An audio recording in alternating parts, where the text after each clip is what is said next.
ਸਤਿ ਸ਼੍ਰੀ ਅਕਾਲ ਜੀ। News Asia Punjabi ਦੇਖ ਰਹੇ ਹੋ ਤੁਸੀਂ ਤੇ ਮੈਂ ਹਾਂ ਕੁਲਵੰਤ ਸਿੰਘ। ਮੈਂ ਔਰ ਡਾਕਟਰ ਵਰਿੰਦਰ ਸਿੰਘ ਭੁੱਲਰ ਇੱਕ ਨਾਲ ਅਜਿਹੇ ਮਹਿਮਾਨ ਨੂੰ ਹੋਰ ਵੀ ਇੰਟਰੋਡਿਊਸ ਕਰਾਵਾਂਗੇ ਜਿਹੜੇ ਵੀ ਸਾਡੇ ਬਹੁਤ ਜ਼ਿਆਦਾ ਰਿਸਪੈਕਟਡ ਨੇ ਤੇ ਉਹ ਫਸਟ ਟਾਈਮ ਕੈਮਰੇ ਤੇ ਆ ਰਹੇ ਨੇ ਆਪਣੇ ਨਿਊਜ਼ ਏਸ਼ੀਆ ਪੰਜਾਬੀ ਦੇ। ਇੱਕ ਅਜਿਹੀ ਜਗ੍ਹਾ ਤੇ ਖੜਿਆ, ਕੋਟ ਈਸੇ ਖਾਨ ਏਰੀਆ ਹੈਗਾ, ਓਪਨ ਏਰੀਆ ਦੇ ਵਿੱਚ ਖੜੇ ਹਾਂ। ਇੱਕ ਅਜਿਹੀ ਜਗ੍ਹਾ ਤੇ ਖੜੇ ਹਾਂ, ਇੱਕ ਅਜਿਹੇ ਪ੍ਰੋਜੈਕਟ ਦੇ ਵਿੱਚ ਖੜੇ ਹਾਂ ਜਿਹੜਾ ਕਿ ਆਉਣ ਵਾਲੇ ਸਮੇਂ ਦੇ ਵਿੱਚ ਇੱਕ ਰੈਵੋਲੂਸ਼ਨ ਲਿਆਉਣ ਵਾਲਾ ਹੈ, ਇੱਕ ਬੜਾ ਵੱਡਾ ਬਦਲਾਅ ਲਿਆਉਣ ਵਾਲਾ ਹੈ। ਪਿੱਛੇ ਦਾ ਵਾਤਾਵਰਨ ਤੁਸੀਂ ਦੇਖ ਸਕਦੇ ਹੋ, ਬੜੀ ਜ਼ਬਰਦਸਤ ਤਰੀਕੇ ਨਾਲ ਜਿਹੜੀ ਹੈ ਫਸਲ ਦੀ ਰਹਿੰਦ ਖੂੰਹਦ ਨੂੰ ਅੱਗ ਲਗਾਈ ਗਈ ਹੈ। ਕਾਰਬਨ ਡਾਈਆਕਸਾਈਡ ਨਿਕਲ ਰਹੀ ਹੈ ਤੇ ਡਾਕਟਰ ਸਾਹਿਬ ਨਾਲ ਮੈਂ ਗੱਲ ਕਰ ਰਿਹਾ ਸੀ ਤੇ ਇਹ ਕਹਿੰਦੇ ਸੀ ਵੀ ਇੱਕ ਸਾਈਕਲ ਦਾ ਹਿੱਸਾ ਹੈ। ਕਾਰਬਨ ਡਾਈਆਕਸਾਈਡ ਨਿਕਲੀ, ਦਰਖਤਾਂ ਨੇ ਲਈ, ਆਕਸੀਜਨ ਛੱਡੀ, ਇੱਕ ਸਾਈਕਲ ਦਾ ਹਿੱਸਾ ਹੈ। ਲੇਕਿਨ ਅੱਜ ਜਿਸ ਵਿਸ਼ੇ ਦੇ ਉੱਤੇ ਅਸੀਂ ਗੱਲ ਕਰਨ ਜਾ ਰਹੇ ਹਾਂ ਉਹ ਇੱਕ ਅਜਿਹਾ ਵਿਸ਼ਾ ਹੈ ਜਿਸ ਤੋਂ ਬਾਅਦ ਇਸ ਪ੍ਰੋਜੈਕਟ ਨੂੰ ਅੱਗੇ ਚਲਾਉਣ ਦੀ ਲੋੜ ਪਈ, ਇਸ ਪ੍ਰੋਜੈਕਟ ਦੇ ਲੋੜ ਪਈ।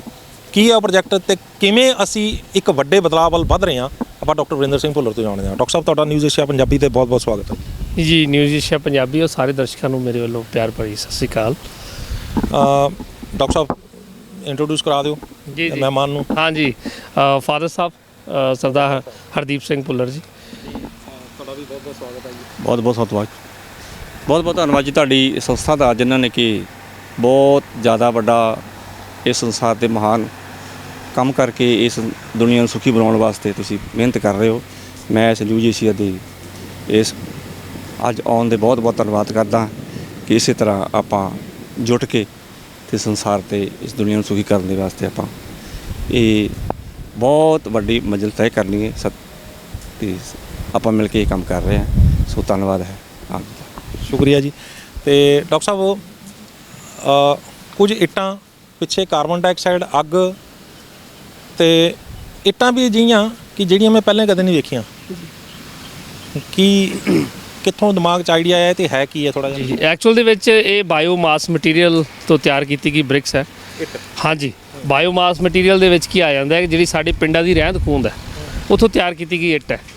ਉਦਾਹਰਨ ਦੇ ਤੌਰ 'ਤੇ ਇਹਦੇ ਵਿੱਚ ਜਿਹੜਾ ਮੈਂ ਰॉ ਮਟੀਰੀਅਲ ਦੀ ਗੱਲ ਕਰਾਂ ਤਾਂ ਇਹਦੇ 'ਚ ਚੀਕਨੀ ਮਿੱਟੀ, ਲਾਈਮ ਔਰ ਤੀਸਰੇ ਨੰਬਰ ਦੇ ਉੱਤੇ ਦੇਸੀ ਗਾਂ ਦਾ ਗੋਬਰ ਯੂਜ਼ ਕੀਤਾ ਗਿਆ। ਲਾਈਮ ਮਤਲਬ ਨਿੰਬੂ ਨਾ, ਲਾਈਮ ਮਤਲਬ ਚੂਨਾ ਜੀ, ਚੂਨਾ। ਔਰ ਇਹ ਦੇਸੀ ਗਾਂ ਦੇ ਗੋਬਰ ਤੋਂ ਇਹਨੂੰ ਤਿਆਰ ਕੀਤਾ ਗਿਆ। ਇਹਨੂੰ ਤੁਸੀਂ ਜਿਵੇਂ ਕਿ ਆਪਾਂ ਉਹਨੂੰ ਦੂਸਰੇ ਨੂੰ ਕੰਕਰੀਟ ਬੋਲਦੇ ਆ, ਇਹਨੂੰ ਤੁਸੀਂ ਗਊਕਰੀਟ ਬੋਲ ਸਕਦੇ ਹੋ। ਠੀਕ ਹੈ ਜੀ, ਗਊਕਰੀਟ ਹੈ। ਤਾਂ ਇਹਦੇ ਜਿਹੜੇ ਫਾਇਦੇ ਨੇ, ਸਭ ਤੋਂ ਪਹਿਲਾਂ ਤਾਂ ਅੱਜ ਪੂਰੇ ਵਿਸ਼ਵ ਦੇ ਵਿੱਚ ਇੱਕ ਗੱਲ ਚੱਲ ਰਹੀ ਹੈ ਗਲੋਬਲ ਵਾਰਮਿੰਗ ਦੀ।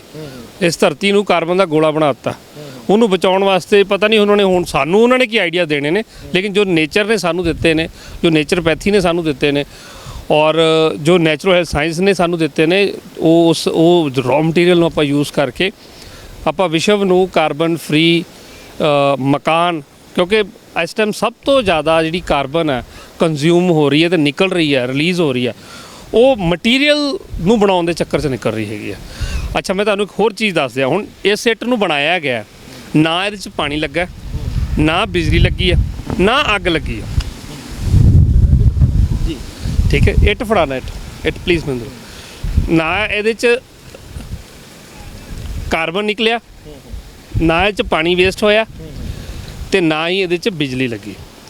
ਠੀਕ ਹੈ ਜੀ, ਇਹਨੂੰ ਮੈਨੂਅਲੀ ਤਿਆਰ ਕੀਤਾ ਗਿਆ। ਕੋਇਲੇ ਦਾ, ਅੱਗ ਦਾ ਜਿਹੜਾ ਕੰਮ ਹੈ ਉਹ ਸੂਰਜ ਨੇ ਕੀਤਾ। ਠੀਕ ਹੈ ਜੀ, ਔਰ ਇਹ ਕੰਪਲੀਟ ਇੱਕ ਬਾਇਓਮਾਸ ਮਟੀਰੀਅਲ ਤੋਂ ਇੱਟ ਬਣ ਕੇ ਤਿਆਰ ਹੈ, ਜਿਹੜੀ ਕਿ ਹੀਟ ਪ੍ਰੂਫ ਹੈ, ਫਾਇਰ ਰੈਸਿਸਟੈਂਟ ਹੈ, ਵਾਟਰ ਰੈਸਿਸਟੈਂਟ ਹੈ। ਠੀਕ ਹੈ, ਔਰ ਵੱਡੀ ਚੀਜ਼ ਕੀ ਹੈ, ਬਰੀਦੇਬਲ ਹੈ। ਇਹਦੀ ਜਿਹੜੀ ਕੰਧ ਹੋਏਗੀ ਉਹ ਬਰੀਦੇਬਲ ਵਾਲ ਹੈ। ਔਰ ਕਿਉਂਕਿ ਇਹ 'ਚ ਲਾਈਮ ਹੈ ਤਾਂ ਲਾਈਮ ਦਾ ਜਿਹੜਾ ਪੀਐਚ ਹੁੰਦਾ ਹੈ ਉਹ 12 ਐਲਕਲਾਈਨ ਹੁੰਦਾ ਹੈ। ਅਤੇ ਜਿੱਥੇ ਐਲਕਲਾਈਨ ਲੈਵਲ ਜ਼ਿਆਦਾ ਹੋਏਗਾ ਉੱਥੇ ਬੈਕਟੀਰੀਆ, ਫੰਗਸ, ਵਾਇਰਸ ਕਦੀ ਇਕੱਠਾ ਨਹੀਂ ਹੋਏਗਾ। ਮੈਨੂੰ ਲੱਗਦਾ ਹੈ ਕਿ ਜੋ ਕੁਝ ਵੀ ਕੁਦਰਤ ਨਾਲ ਇਹ ਖਿਲਵਾੜ ਹੋ ਰਿਹਾ, ਪਿੱਛੇ ਕਾਰਬਨ ਡਾਈਆਕਸਾਈਡ ਤੇ ਤੁਸੀਂ ਅੱਗ ਵੀ ਦੇਖ ਸਕਦੇ ਹੋ ਵੀ ਕਿਸ ਤਰੀਕੇ ਨਾਲ ਪਿੱਛੇ ਅੱਗ ਲੱਗੀ ਹੋਈ ਹੈ। ਕੁਦਰਤ ਨੂੰ ਵੀ ਇਸ ਤੋਂ ਗੁੱਸਾ ਆਇਆ ਤੇ ਮੀਂਹ ਪਾ ਕੇ ਇਹਨੂੰ ਜਿਹੜਾ ਉਹ ਸ਼ਾਂਤ ਕੀਤਾ ਜਾ ਰਿਹਾ, ਇਸ ਨੂੰ ਅੱਗ ਨੂੰ ਬੁਝਾਇਆ ਜਾ ਰਿਹਾ। ਤੇ ਕਾਰਬਨ ਡਾਈਆਕਸਾਈਡ ਦੀ ਆਪਾਂ ਗੱਲ ਕਰ ਰਹੇ ਹਾਂ। ਕਾਰਬਨ ਡਾਈਆਕਸਾਈਡ ਥੋੜ੍ਹਾ ਜਿਹਾ, ਕਾਰਬਨ ਡਾਈਆਕਸਾਈਡ ਦੇ ਉੱਤੇ ਥੋੜ੍ਹਾ ਜਿਹਾ ਸਮਝਾਓ ਸਾਡੇ ਦਰਸ਼ਕਾਂ ਨੂੰ ਵੀ ਕਾਰਬਨ ਡਾਈਆਕਸਾਈਡ ਕੀ ਚੀਜ਼ ਹੈ, ਕਿੱਦਾਂ ਜਿਹੜੀ ਇਹ ਕੰਮ ਕਰਦੀ ਹੈ, ਸਾਈਕਲ ਦਾ ਹਿੱਸਾ ਕਿੱਦਾਂ ਹੈ? ਦੇਖੋ, ਨੈਚੁਰਲੀ ਗੱਲ ਹੈ, ਜਿਹੜੀ ਵੀ ਧਰਤੀ ਤੋਂ ਉੱਪਰਲਾ ਬਾਲਣ ਜਿਵੇਂ ਲੱਕੜ ਆ ਗਈ, ਪਾਥੀ ਆ ਗਈ ਜਾਂ ਤੁਸੀਂ ਜਿਹਨੂੰ ਆਪਾਂ ਕਹਿ ਦਿੰਦੇ ਆ ਛਿੱਟੀਆਂ ਵਗੈਰਾ, ਠੀਕ, ਛੱਟੀਆਂ ਵਗੈਰਾ, ਉਹਨਾਂ ਨੂੰ ਤੁਸੀਂ ਬਾਲਦੇ ਹੋ ਤਾਂ ਉਹ ਜਦੋਂ ਬਲਦੇ ਨੇ ਉਹਨਾਂ 'ਚ ਜਿਹੜੀ ਕਾਰਬਨ ਰਿਲੀਜ਼ ਹੁੰਦੀ ਆ ਉਹ ਨੇਚਰ ਦੇ ਕਾਰਬਨ ਸਾਈਕਲ ਦਾ ਹਿੱਸਾ ਹੁੰਦੀ ਆ। ਦੂਸਰਾ ਹੁੰਦਾ ਫੋਸਿਲ ਫਿਊਲ ਜਿਹੜਾ ਧਰਤੀ ਤੋਂ ਥੱਲੋਂ ਕੱਢਿਆ ਗਿਆ, ਜਿਵੇਂ LPG ਹੋ ਗਿਆ, ਠੀਕ ਹੈ, ਥੱਲੋਂ ਪੈਟਰੋਲ ਨਿਕਲ ਰਿਹਾ, ਡੀਜ਼ਲ ਨਿਕਲ ਰਿਹਾ, ਕੈਰੋਸੀਨ ਹੋ ਗਿਆ। ਜਦੋਂ ਇਹ ਬਲਦੇ ਨੇ ਇਹਨਾਂ 'ਚ ਜਿਹੜੀ ਕਾਰਬਨ ਰਿਲੀਜ਼ ਹੁੰਦੀ ਆ ਉਹਨਾਂ ਦੇ ਅੰਦਰ ਇੱਕ ਤਾਂ ਕਾਰਬਨ ਦੇ ਵਿੱਚ ਹੈਵੀ ਜਿਹੜੇ ਕਿ ਮਟੀਰੀਅਲ ਐਡ ਹੁੰਦਾ ਔਰ ਉਹ ਨੇਚਰ ਦੇ ਕਾਰਬਨ ਸਾਈਕਲ ਦਾ ਉਹ ਹਿੱਸਾ ਨਹੀਂ ਬਣ ਪਾਉਂਦੀ ਜਲਦੀ, ਜਿਹਦੇ ਕਰਕੇ ਉਹਨੂੰ ਆਪਾਂ ਇੱਕ ਹੈਵੀ ਕਾਰਬਨ ਕਹਿ ਸਕਦੇ ਹਾਂ। ਔਰ ਉਹ ਸਾਡੇ ਵਾਤਾਵਰਣ ਦੇ ਵਿੱਚ ਆਕਸੀਜਨ ਲੈਵਲ ਨੂੰ ਘਟਾਉਂਦੀ ਹੈ, ਹਵਾ ਦੀ ਡੈਂਸਿਟੀ ਲੈਵਲ ਬਹੁਤ ਥੱਲੇ ਆ ਜਾਂਦਾ ਉਹਦੇ ਨਾਲ, ਠੀਕ ਹੈ। ਇਹਨੂੰ ਮੈਂ ਛੋਟੇ ਜਿਹੇ ਉਦਾਹਰਨ 'ਚ ਹੀ ਕਹਿ ਦਿੰਦਾ, 1965 ਦੇ ਵਿੱਚ ਜਦੋਂ LPG ਇੰਟਰੋਡਿਊਸ ਹੋ ਹੀ ਰਿਹਾ ਸੀ ਸਾਡੇ ਦੇਸ਼ ਦੇ ਵਿੱਚ, ਹਾਂ, ਤਾਂ ਉਦੋਂ ਉਸ ਟਾਈਮ ਤੇ ਜਿਹੜਾ ਕਾਰਬਨ ਲੈਵਲ ਹੈ ਉਹ 300 ਤੇ 80 ppm ਸੀ। 1880, ਥੋੜਾ ਮੈਂ ਹੋਰ ਪਿੱਛੇ ਚਲਾ ਗਿਆ, 1880 ਜਦੋਂ ਇੱਕ ਉਦਯੋਗਿਕ ਕ੍ਰਾਂਤੀ ਆਈ, ਠੀਕ ਹੈ, ਜਿਹਨੂੰ ਆਪਾਂ ਅੱਜ ਤਰੱਕੀ ਕਹੀ ਜਾ ਰਹੇ ਹਾਂ, ਜਿਹਨੂੰ ਅਸੀਂ ਇੱਕ ਵਿਕਸਿਤ ਵਿਕਾਸਸ਼ੀਲ ਸ਼ਬਦ ਵਰਤ ਰਹੇ ਹੈਗੇ ਆ। 1880 ਦੇ ਵਿੱਚ ਜਦੋਂ ਇਹ ਚੀਜ਼ ਆਈ ਉਦੋਂ ਜਿਹੜਾ ਕਾਰਬਨ ਲੈਵਲ ਸੀ ਧਰਤੀ ਦਾ ਉਹ 200 ਤੋਂ 225 ਦੇ ਵਿੱਚ ਸੀ ppm। ਯਾਨੀ ਕਿ ਇੱਕ ਮਾਪਦੰਡ ਹੈ PPM ਜਿਹੜਾ ਕਿ ਮਾਪਦਾ ਹੈਗਾ ਵੀ ਕਿੰਨਾ ਜਿਹੜਾ ਕਾਰਬਨ ਡਾਈਆਕਸਾਈਡ ਜਿਹੜੀ ਆ ਉਹ ਹਵਾ ਦੇ ਵਿੱਚ ਹੈ, ਧਰਤੀ ਦੇ। ਅੱਛਾ, ਉਹ 220 225 ਇਹ ਸੀ ਧਰਤੀ ਦੇ ਉੱਪਰਲੇ ਜਿਹੜਾ ਬਾਲਣ ਜਦੋਂ ਮੱਚਦਾ ਸੀ ਉਹਦੇ ਨਾਲ ਤਿਆਰ ਹੋਇਆ। ਦਰਸ਼ਕਾਂ ਤੋਂ ਮਾਫੀ ਚਾਹਾਂਗੇ ਕਿ ਜਿੱਥੇ ਅਸੀਂ ਇਹ ਵੀਡੀਓ ਬਣਾ ਰਹੇ ਸੀ ਉੱਥੇ ਪਿੱਛੇ ਲੱਗੀ ਹੋਈ ਸੀ ਅੱਗ, ਤੇ ਮੈਨੂੰ ਲੱਗਦਾ ਕੁਦਰਤ ਨੂੰ ਗੁੱਸਾ ਆ ਗਿਆ ਤੇ ਉੱਪਰੋਂ ਬਰਸਾਤ ਪਈ ਤੇ ਅੱਗ ਵੀ ਬੁਝ ਗਈ ਤੇ ਸਾਨੂੰ ਵੀ ਉੱਥੋਂ ਭੱਜਣਾ ਪਿਆ, ਕਿਉਂਕਿ ਮੀਂਹ ਦੇ ਵਿੱਚ ਜਿਹੜੇ ਕੈਮਰਾ ਤੇ ਹੋਰ ਜਿਹੜੀ ਮਟੀਰੀਅਲ ਤੇ ਸਾਡਾ ਜਿਹੜਾ ਸਾਰਾ ਸਿਸਟਮ ਹੈ ਉਹ ਆਗਿਆ ਨਹੀਂ ਦੇ ਰਿਹਾ ਸੀ ਕਿ ਅਸੀਂ ਉਸ ਵੀਡੀਓ ਨੂੰ ਉੱਥੇ ਅੱਗੇ ਕੰਟੀਨਿਊ ਕਰਦੇ। ਡਾਕਟਰ ਵਰਿੰਦਰ ਸਿੰਘ ਭੁੱਲਰ ਮੇਰੇ ਨਾਲ ਨੇ, ਸਤਿਕਾਰਯੋਗ ਇਹਨਾਂ ਦੇ ਪਿਤਾ ਜੀ ਭੁੱਲਰ ਸਾਹਿਬ ਨਾਲ ਨੇ। ਆਪਾਂ ਉੱਥੋਂ ਹੀ ਅੱਗੇ ਸ਼ੁਰੂ ਕਰ ਰਹੇ ਹਾਂ ਜਿੱਥੇ ਫੋਸਿਲ ਫਿਊਲ ਦੀ ਜਿਹੜੀ ਡਾਕਟਰ ਸਾਹਿਬ ਅੱਗੇ ਵਿਸਥਾਰ ਦੇ ਰਹੇ ਸੀ। ਜੀ ਡਾਕਟਰ ਸਾਹਿਬ। ਜੀ, ਕਿਉਂਕਿ ਆਪਾਂ ਕਾਰਬਨ 'ਤੇ ਡਿਸਕਸ਼ਨ ਕਰ ਰਹੇ ਸੀ ਕਿ ਨੇਚਰ ਦਾ ਇੱਕ ਕਾਰਬਨ ਸਾਈਕਲ ਹੈ, ਠੀਕ ਹੈ। ਜਿਹੜੀਆਂ ਚੀਜ਼ਾਂ ਜ਼ਮੀਨ ਦੇ ਉੱਪਰ ਨੇ ਅਗਰ ਆਪਾਂ ਉਹਨਾਂ ਨੂੰ ਬਾਲਣ ਦੇ ਰੂਪ 'ਚ ਵਰਤਦੇ, ਜਿਵੇਂ ਲੱਕੜ ਹੋ ਗਈ, ਪਾਥੀ ਹੋ ਗਈ ਜਾਂ ਹੋਰ ਜਿਹੜੇ ਝਿੰਜਣ ਵਗੈਰਾ ਯੂਜ਼ ਕੀਤਾ ਜਾਂਦਾ ਹੁੰਦਾ ਸੀ, ਤਾਂ ਉਹ ਸਾਰੇ ਕਾਰਬਨ ਸਾਈਕਲ ਦਾ ਹਿੱਸਾ ਹੋਣ ਕਰਕੇ ਸਾਡੀ ਓਜ਼ੋਨ ਪਰਤ ਨੂੰ ਜਿਹੜਾ ਨੁਕਸਾਨ ਦੀ ਗੱਲ ਹੈਗੀ ਆ ਉਹਨੇ ਵੱਡੇ ਪੱਧਰ 'ਤੇ ਨਹੀਂ ਉਹ ਨੁਕਸਾਨ ਬਣਦਾ ਸੀ ਉਹਦਾ, ਕਿਉਂਕਿ ਜਿਹੜੀ ਹੁਣ ਫੋਸਿਲ ਫਿਊਲਸ ਜਿਹੜਾ ਜ਼ਮੀਨ ਤੋਂ ਥੱਲੋਂ ਕੱਢ ਕੇ ਅਸੀਂ ਸਪੈਸ਼ਲ ਬਾਲ ਰਹੇ ਹੈਗੇ ਆ। ਹੁਣ ਇਹਦੇ 'ਚ ਹੈਰਾਨਗੀ ਵਾਲੀ ਗੱਲ ਇਹ ਵੀ ਹੈਗੀ ਕਿ ਸਾਨੂੰ ਇਸ ਫਿਊਲਸ ਵੱਲ ਸਪੈਸ਼ਲ ਕਨਵਿੰਸ ਕਰਕੇ ਲਿਆਂਦਾ ਗਿਆ, ਇਹ ਕਹਿ ਕੇ ਕਿ ਜਿਹੜੀ ਤੁਹਾਡੇ ਘਰ ਦੇ ਜਿਹੜੀ ਤੁਸੀਂ ਪਾਥੀ ਬਾਲਦੇ ਹੋ ਇਹ ਪੋਲਿਊਸ਼ਨ ਫੈਲਾਉਂਦੀ ਆ, ਇਹ ਕਹਿ ਕੇ ਕਿ ਜਿਹੜੀ ਅਸੀਂ ਤੁਹਾਨੂੰ LPG ਗੈਸ ਨਾਲ ਜੋੜ ਰਹੇ ਹਾਂ ਇਹ ਪੋਲਿਊਸ਼ਨ ਨਹੀਂ ਫੈਲਾਉਂਦੀ। ਇਹ ਕਹਿ ਕੇ ਕਿ ਜਿਹੜੀ ਪਾਥੀ ਦੀ ਜਿਹੜੀ ਕਾਰਬਨ ਡਾਈਆਕਸਾਈਡ ਧੂੰਆਂ ਨਿਕਲ ਰਿਹਾ ਉਹਦੇ ਨਾਲ ਅੱਖਾਂ ਖਰਾਬ ਹੁੰਦੀਆਂ ਨੇ। ਔਰ ਮੈਂ ਤੁਹਾਨੂੰ ਸਰ ਹੈਰਾਨਗੀ ਹੋਗੀ, ਲਾਸਟ ਟਾਈਮ ਇੱਕ ਗਵਰਨਮੈਂਟ ਨੇ ਐਡ ਵੀ ਦਿੱਤੀ ਕਿ ਚੁੱਲ੍ਹੇ ਦੀ ਅੱਗ ਦੇ ਨਾਲ 13 ਲੱਖ ਔਰਤਾਂ ਦੀ ਮੌਤ ਹੋ ਗਈ ਹੁਣ ਤੱਕ। ਚੁੱਲ੍ਹਿਆਂ ਦੇ ਵਿੱਚ ਅੱਗ ਬਾਲ ਕੇ 13 ਲੱਖ ਔਰਤਾਂ ਦੀ ਮੌਤ ਹੋ ਗਈ ਅੱਗ ਬਾਲ ਕੇ। ਕਿ ਮੈਨੂੰ ਲੱਗਦਾ ਉਹਦਾ ਫਾਇਦਾ ਹੋਣਾ ਕਿਉਂਕਿ ਫੂਕ ਮਾਰਨ ਨਾਲ ਜਿਹੜਾ ਸਟੈਮਿਨਾ। ਸੋ ਕਨਵਿੰਸ ਕਰਨ ਦੇ ਲਈ ਇਸ ਤਰ੍ਹਾਂ ਦੀਆਂ ਚੀਜ਼ਾਂ ਨਾਲ ਕਨਵਿੰਸ ਕੀਤਾ ਗਿਆ। ਅਸੀਂ ਵੀ ਅੱਖਾਂ ਬੰਦ ਕਰਕੇ ਕਨਵਿੰਸ ਹੋ ਗਏ ਔਰ ਉਹਨਾਂ ਚੀਜ਼ਾਂ ਨੂੰ ਯੂਜ਼ ਕਰਨਾ ਸ਼ੁਰੂ ਕਰ ਲਿਆ ਗਿਆ। ਅੱਜ ਉਹੀ ਜਿਹੜਾ ਫੋਸਿਲ ਫਿਊਲਸ ਆ ਸਾਡੇ ਘਰ ਦੇ ਵਿੱਚ ਜਦੋਂ ਬਲਦਾ ਹੈਗਾ, ਚਾਹੇ ਅਸੀਂ ਬੰਦ ਕਮਰਿਆਂ 'ਚ ਉਹਨੂੰ ਇੱਕ ਸੀਲਡ ਜਿਹੜੇ ਕੋਠੀ ਦੇ ਨਕਸ਼ੇ ਅੱਜ ਕੱਲ੍ਹ ਹੋ ਗਏ ਨੇ, ਘਰਾਂ ਦੇ ਨਕਸ਼ੇ ਹੋ ਗਏ ਨੇ, ਉਹਦੇ ਵਿੱਚ ਜਦੋਂ ਅਸੀਂ ਉਹਨੂੰ ਬਾਲਦੇ ਹਾਂ ਤਾਂ ਉਹਦੇ 'ਚ ਜਿਹੜੀ ਇੱਕ ਹਾਰਡ ਕਾਰਬਨ ਲੈਵਲ ਪ੍ਰੋਡਿਊਸ ਹੁੰਦਾ, ਨਿਕਲਦਾ, ਕਾਰਬਨ ਮੋਨੋਆਕਸਾਈਡ ਕਹਿ ਦੇਵਾਂ। ਜੀ ਬਿਲਕੁਲ। ਔਰ ਲਾਸਟ ਆਪਾਂ ਵੀਡੀਓ 'ਚ ਵੀ ਦਿਖਾਇਆ ਸੀ ਕਿ ਕਿਚਨ ਦੇ ਵਿੱਚ ਜਿਹੜਾ 3000 ਤੋਂ ਉੱਪਰ ਜਿਹੜਾ ਕਿ CO2 4000 ਤੋਂ ਉੱਪਰ 4700 ਤੱਕ ਚਲਾ ਗਿਆ ਸੀ ppm ਲੈਵਲ ਉਹਦਾ। ਅਤੇ ਵੈਸੇ ਹੀ ਤੁਸੀਂ ਗੂਗਲ ਕਰੋ ਕਿ ਤੁਹਾਡੇ ਅਗਰ ppm ਲੈਵਲ ਉਹਦਾ CO2 ਦਾ 3000 ਤੋਂ ਉੱਪਰ ਜਾਂਦਾ ਹੈ ਕਾਰਬਨ ਦਾ, ਤਾਂ ਕਿਹੜੇ ਰੋਗ ਆ ਸਕਦੇ ਨੇ ਇਹ ਮੈਨੂੰ ਦੱਸਣ ਦੀ ਜ਼ਰੂਰਤ ਨਹੀਂ, ਤੁਸੀਂ ਗੂਗਲ ਕਰੋ, ਲਿਸਟ ਸਾਰੀ ਤੁਹਾਡੇ ਅੱਗੇ ਆ ਜਾਏਗੀ। ਤਾਂ ਜਿਹੜੀ ਹੁਣ ਲੇਡੀਜ਼ ਉੱਥੇ ਘਰ ਦੇ ਵਿੱਚ ਖਾਣਾ ਪਕਾ ਰਹੀ ਹੈ ਉਹ ਉੱਥੇ ਕਾਫੀ ਟਾਈਮ ਸਪੈਂਡ ਕਰਦੀ ਹੈ ਔਰ ਆਪਾਂ ਵੀ ਘਰ ਦੇ ਵਿੱਚ ਅੰਦਰ ਟਾਈਮ ਸਪੈਂਡ ਕਰਦੇ ਹੈਗੇ ਆ। ਤਾਂ ਉਹ ਜਿਹੜਾ ਵੀ ਘਰ ਦਾ ਜੀ ਉਹਦੀ ਰਡਾਰ 'ਚ ਆਏਗਾ, ਉਹਦੀ ਮਾਨਸਿਕ ਅਵਸਥਾ, ਉਹਦਾ ਸੁਭਾਅ, ਉਹਦੀ ਨੇਚਰ, ਉਹਦੀ ਹਾਰਟ ਬੀਟ, ਉਹਦੀ ਲੰਗਸ ਸੈਕਰੇਸ਼ਨ, ਇਹ ਸਾਰੀਆਂ ਚੀਜ਼ਾਂ 'ਤੇ ਇਫੈਕਟ ਜਾਏਗਾ ਹੀ ਜਾਏਗਾ, ਠੀਕ ਹੈ। ਬਾਕੀ ਮੈਂ ਡਿਜ਼ੀਜ਼ ਦੇ ਨਾਮ ਨਹੀਂ ਇੱਥੇ ਦੱਸੂਗਾ, ਉਹ ਤੁਸੀਂ ਖੁਦ ਗੂਗਲ ਕਰਕੇ ਲਿਸਟ ਕੱਢੋ ਕਿ ਕਿਹੜੀ ਡਿਜ਼ੀਜ਼ ਆ ਸਕਦੀਆਂ ਨੇ। ਔਰ ਸਾਡੇ ਸਾਰਿਆਂ ਦੀ ਕਿਚਨ ਦੇ ਵਿੱਚ ਜਿੱਥੇ LPG ਕੰਜ਼ਿਊਮ ਹੋ ਰਹੀ ਹੈ ਉੱਥੇ ਕਾਰਬਨ ਦਾ ਜਿਹੜਾ ppm ਹੈਗਾ ਉਹ 3000 ਤੋਂ ਉੱਪਰ 3500 ਤੋਂ ਉੱਪਰ ਹੀ ਤੁਹਾਨੂੰ ਸਭ ਦੇ ਮਿਲੇਗਾ। ਠੀਕ ਹੈ। ਡਾਕਟਰ ਸਾਹਿਬ ਮਜਬੂਰੀ ਬਣ ਚੁੱਕਾ LPG ਤੋਂ ਆਪਾਂ ਪਿੱਛਾ ਨਹੀਂ ਛਡਾ ਸਕਦੇ, ਆਪਾਂ ਹੱਲ ਵੱਲ ਆ ਰਹੇ ਸੀ ਜੀ। ਹੱਲ ਦੇਖੋ ਬਿਲਕੁਲ ਤੁਸੀਂ ਸਹੀ ਕਿਹਾ, ਔਰ ਨਾ ਹੀ ਆਪਾਂ ਕਿਹਨੂੰ ਕਨਵਿੰਸ ਕਰ ਸਕਦੇ ਹਾਂ, ਪਰ ਗੱਲ ਇਹ ਹੈਗੀ ਆ ਕਿ ਸਿਆਣੇ ਦੀ ਕਹਾਵਤ ਹੈ ਕਿ ਅੱਖੀ ਵੇਖ ਕੇ ਨਾ ਮੱਖੀ ਨਹੀਂ ਖਾਧੀ ਜਾਂਦੀ। ਜਿੰਨਾ ਟਾਈਮ ਇਹਨਾਂ ਚੀਜ਼ਾਂ ਦੇ ਤੱਕ ਗਿਆਨ ਨਹੀਂ ਪਹੁੰਚਿਆ ਸੀ, ਨੌਲੇਜ ਨਹੀਂ ਪਹੁੰਚੀ, ਆਪਾਂ ਵੀ ਉਸੇ ਜੀਵਨ ਦਾ ਹਿੱਸਾ ਹੈਗੇ ਸੀ। ਗੱਲ ਇਹ ਆ ਕਿ ਲੋਕਾਂ ਨੇ ਹੱਲ ਇਹ ਕੱਢ ਲਿਆ ਵੀ ਅੱਖੀ ਵੇਖ ਕੇ ਮੱਖੀ ਤਾਂ ਨਹੀਂ ਖਾ ਰਹੇ, ਪਰ ਮੱਖੀ ਨੂੰ ਬਾਹਰ ਕੱਢ ਕੇ ਸੁੱਟ ਕੇ ਤੇ ਉਹ ਦੁੱਧ ਜਾਂ ਜੋ ਵੀ ਚੀਜ਼ ਆ ਉਹ ਖਾ ਪੀ ਰਹੇ ਨੇ, ਬਿਮਾਰ ਫਿਰ ਵੀ ਹੋ ਰਹੇ। ਬਿਮਾਰ ਫਿਰ ਵੀ ਹੋ ਰਹੇ ਆ। ਸੋ ਅਸੀਂ ਕਿਉਂ ਇਹ ਗੱਲ ਕਰ ਰਹੇ ਹੈਗੇ ਆ? ਇੱਕ ਸਾਡੀ ਸੰਸਥਾ ਵੱਲੋਂ ਵੈਲਬਿੰਗ ਹੈਲਥ ਆਰਗੇਨਾਈਜੇਸ਼ਨ ਵੱਲੋਂ ਇਹ ਗੱਲਾਂ ਕਿਉਂ ਰੱਖੀਆਂ ਜਾ ਰਹੀਆਂ? ਕਿਉਂ? ਕਿਉਂਕਿ ਸਾਡੀ ਸੰਸਥਾ ਨੇ ਕਮਿਟ ਕੀਤਾ ਹੈ ਕਿ ਅਸੀਂ ਤੁਹਾਨੂੰ 100 ਸਾਲ ਦੀ ਉਮਰ ਵਾਲਾ ਜੀਵਨ ਦਾ ਉਦਮ ਤੁਹਾਡੇ ਅੰਦਰ ਪੈਦਾ ਕਰਨਾ ਹੈ। ਇਸ ਕਰਕੇ ਅਸੀਂ ਹਰ ਉਹ ਕੁਐਸਚਨ ਦਾ ਆਨਸਰ ਲੈ ਕੇ ਆ ਰਹੇ ਹਾਂ, ਤਾਂ ਜੋ ਕੋਈ ਇਹ ਨਾ ਸਾਨੂੰ ਕਹਿ ਸਕੇ ਕਿ ਭਾਈ ਸਾਹਿਬ ਗੱਲਾਂ ਹੀ ਨੇ, ਤੁਹਾਡੇ ਕੋਲ ਕੋਈ ਪ੍ਰੈਕਟੀਕਲ ਉਹਦਾ ਕੁਝ ਨਹੀਂ ਹੈਗਾ। ਤਾਂ ਅਸੀਂ ਖਾਲੀ ਇਹ ਨਹੀਂ ਹੈਗਾ ਕਿ 2 ਟਾਈਮ ਦਾ ਖਾਣਾ ਜਿਹੜਾ ਅਸੀਂ ਖਾਂਦੇ ਹਾਂ ਉਹਨੂੰ ਆਰਗੈਨਿਕ ਕਰਨ 'ਤੇ ਜ਼ੋਰ ਦੇ ਲਈਏ, ਉਹਦੀ ਸ਼ੁੱਧਤਾ ਦੇ ਉੱਤੇ ਗੱਲ ਕਰ ਲਈਏ, ਪਾਣੀ ਦੀ ਸਾਫ਼ ਸਫਾਈ ਦੇ ਉੱਤੇ ਗੱਲ ਕਰ ਲਈਏ, ਪਾਣੀ ਦੀ ਕੁਆਲਿਟੀ ਦੀ ਗੱਲ ਕਰ ਲਈਏ। ਜਿਹੜੀ ਖਾਣਾ ਅਸੀਂ ਉਹ ਦਿਨ ਦੇ ਵਿੱਚ 2 ਕਿਲੋ ਤੱਕ ਲੈਂਦੇ ਹੈਗੇ, 1.5 ਤੋਂ 2 ਕਿਲੋ ਤੱਕ ਸਾਡੀ ਕੰਜ਼ੰਪਸ਼ਨ ਹੈ ਖਾਣੇ ਦੀ, ਫੂਡ ਦੀ। ਲੇਕਿਨ ਜਿਹੜੀ ਹਵਾ ਹੈ ਉਹ ਨੀਅਰ ਅਬਾਊਟ ਆਪਾਂ 11,000 ਲੀਟਰ 5500 ਲੀਟਰ ਇਨਹੇਲ ਕਰਦੇ ਹਾਂ ਅਤੇ 5500 ਲੀਟਰ ਹੀ ਆਪਾਂ ਐਕਸੇਲ ਕਰਦੇ, ਮਤਲਬ ਅੰਦਰ ਭੇਜਦੇ ਹਾਂ ਔਰ ਬਾਹਰ ਭੇਜਦੇ ਹਾਂ। ਔਰ ਕਿੰਨੇ ਆਕਸੀਜਨ ਸਿਲੰਡਰ? ਹਾਂ, ਆਕਸੀਜਨ ਸਿਲੰਡਰ ਦਾ ਮਾਪਦੰਡ ਦਰਸ਼ਕ ਖੁਦ ਕਰ ਲੈਣਗੇ। 11,000 ਲੀਟਰ ਜਿਹੜੀ ਆਕਸੀਜਨ ਆਪਾਂ ਖਾਣੀ ਰੋਜ਼, ਅਤੇ ਖਾਣਾ 2 ਕਿਲੋ। ਜਿਹੜੇ 2 ਕਿਲੋ ਖਾਣਾ ਉਹਦੇ ਲਈ ਬਹੁਤ ਕੁਝ ਹੋ ਰਿਹਾ, ਲੇਕਿਨ ਜਿਹੜੀ ਚੀਜ਼ 11,000 ਲੀਟਰ ਖਾਣੀ ਹੈਗੀ ਹੈ ਉਹਦੇ ਵਾਸਤੇ ਕੁਝ ਨਹੀਂ ਹੋ ਰਿਹਾ। ਸੋ ਇਸ ਕਰਕੇ ਜਿਵੇਂ ਤੁਹਾਡੀ ਸਮਝ ਵਧੇਗੀ, ਤੁਹਾਡੇ ਵਿਚਾਰ, ਤੁਹਾਡਾ ਜੀਵਨ ਆਪਣੇ ਆਪ ਹੀ ਬਦਲਾਅ ਵੱਲ ਆਉਣਾ ਸ਼ੁਰੂ ਹੋ ਜਾਂਦਾ ਹੈਗਾ। ਸੋ ਜਿਹੜੀ ਚੀਜ਼ ਦੀ ਸਮਝ ਸਾਨੂੰ ਲੱਗੀ ਆ ਉਹ ਆਪਾਂ ਕੈਮਰੇ ਰਾਹੀਂ ਦਰਸ਼ਕਾਂ ਤੱਕ ਰੱਖ ਰਹੇ ਹਾਂ। ਸੋ ਜਿਹੜੇ ਵਲੰਟੀਅਰਲੀ ਆਉਣਾ ਚਾਹੁੰਦੇ ਨੇ ਉਹ ਆ ਸਕਦੇ ਨੇ। ਜੋ ਚੀਜ਼ਾਂ, ਹਰ ਚੀਜ਼ ਦਾ ਹੱਲ ਦੇਣਾ ਜ਼ਰੂਰੀ ਹੈ। ਜਿਹੜੀ ਜਿੱਥੋਂ ਤੱਕ ਸਾਡੀ ਨੌਲੇਜ, ਸਾਡੀ R&D ਪਹੁੰਚੀ ਹੈ, ਉਹਨੂੰ ਅਸੀਂ ਨਿਊਜ਼ ਏਸ਼ੀਆ ਰਾਹੀਂ ਲੋਕਾਂ ਤੱਕ ਪਹੁੰਚਾਉਣ ਦੀ ਕੋਸ਼ਿਸ਼ ਕਰ ਰਹੇ ਹਾਂ। ਉਹਦੇ ਵਿੱਚੋਂ ਹੀ ਇੱਕ ਸਟੈਪ ਹੈ ਕਿ ਜਿਹੜਾ ਘਰ ਹੈ, ਤਕਰੀਬਨ 10 ਤੋਂ 15 ਘੰਟੇ ਅਸੀਂ ਸਟੇ ਕਰਦੇ ਹਾਂ। ਕੋਈ 10 ਘੰਟੇ ਕਰਦਾ, ਕੋਈ 12 ਕਰਦਾ, ਕੋਈ ਐਵਰੇਜ ਹੈ।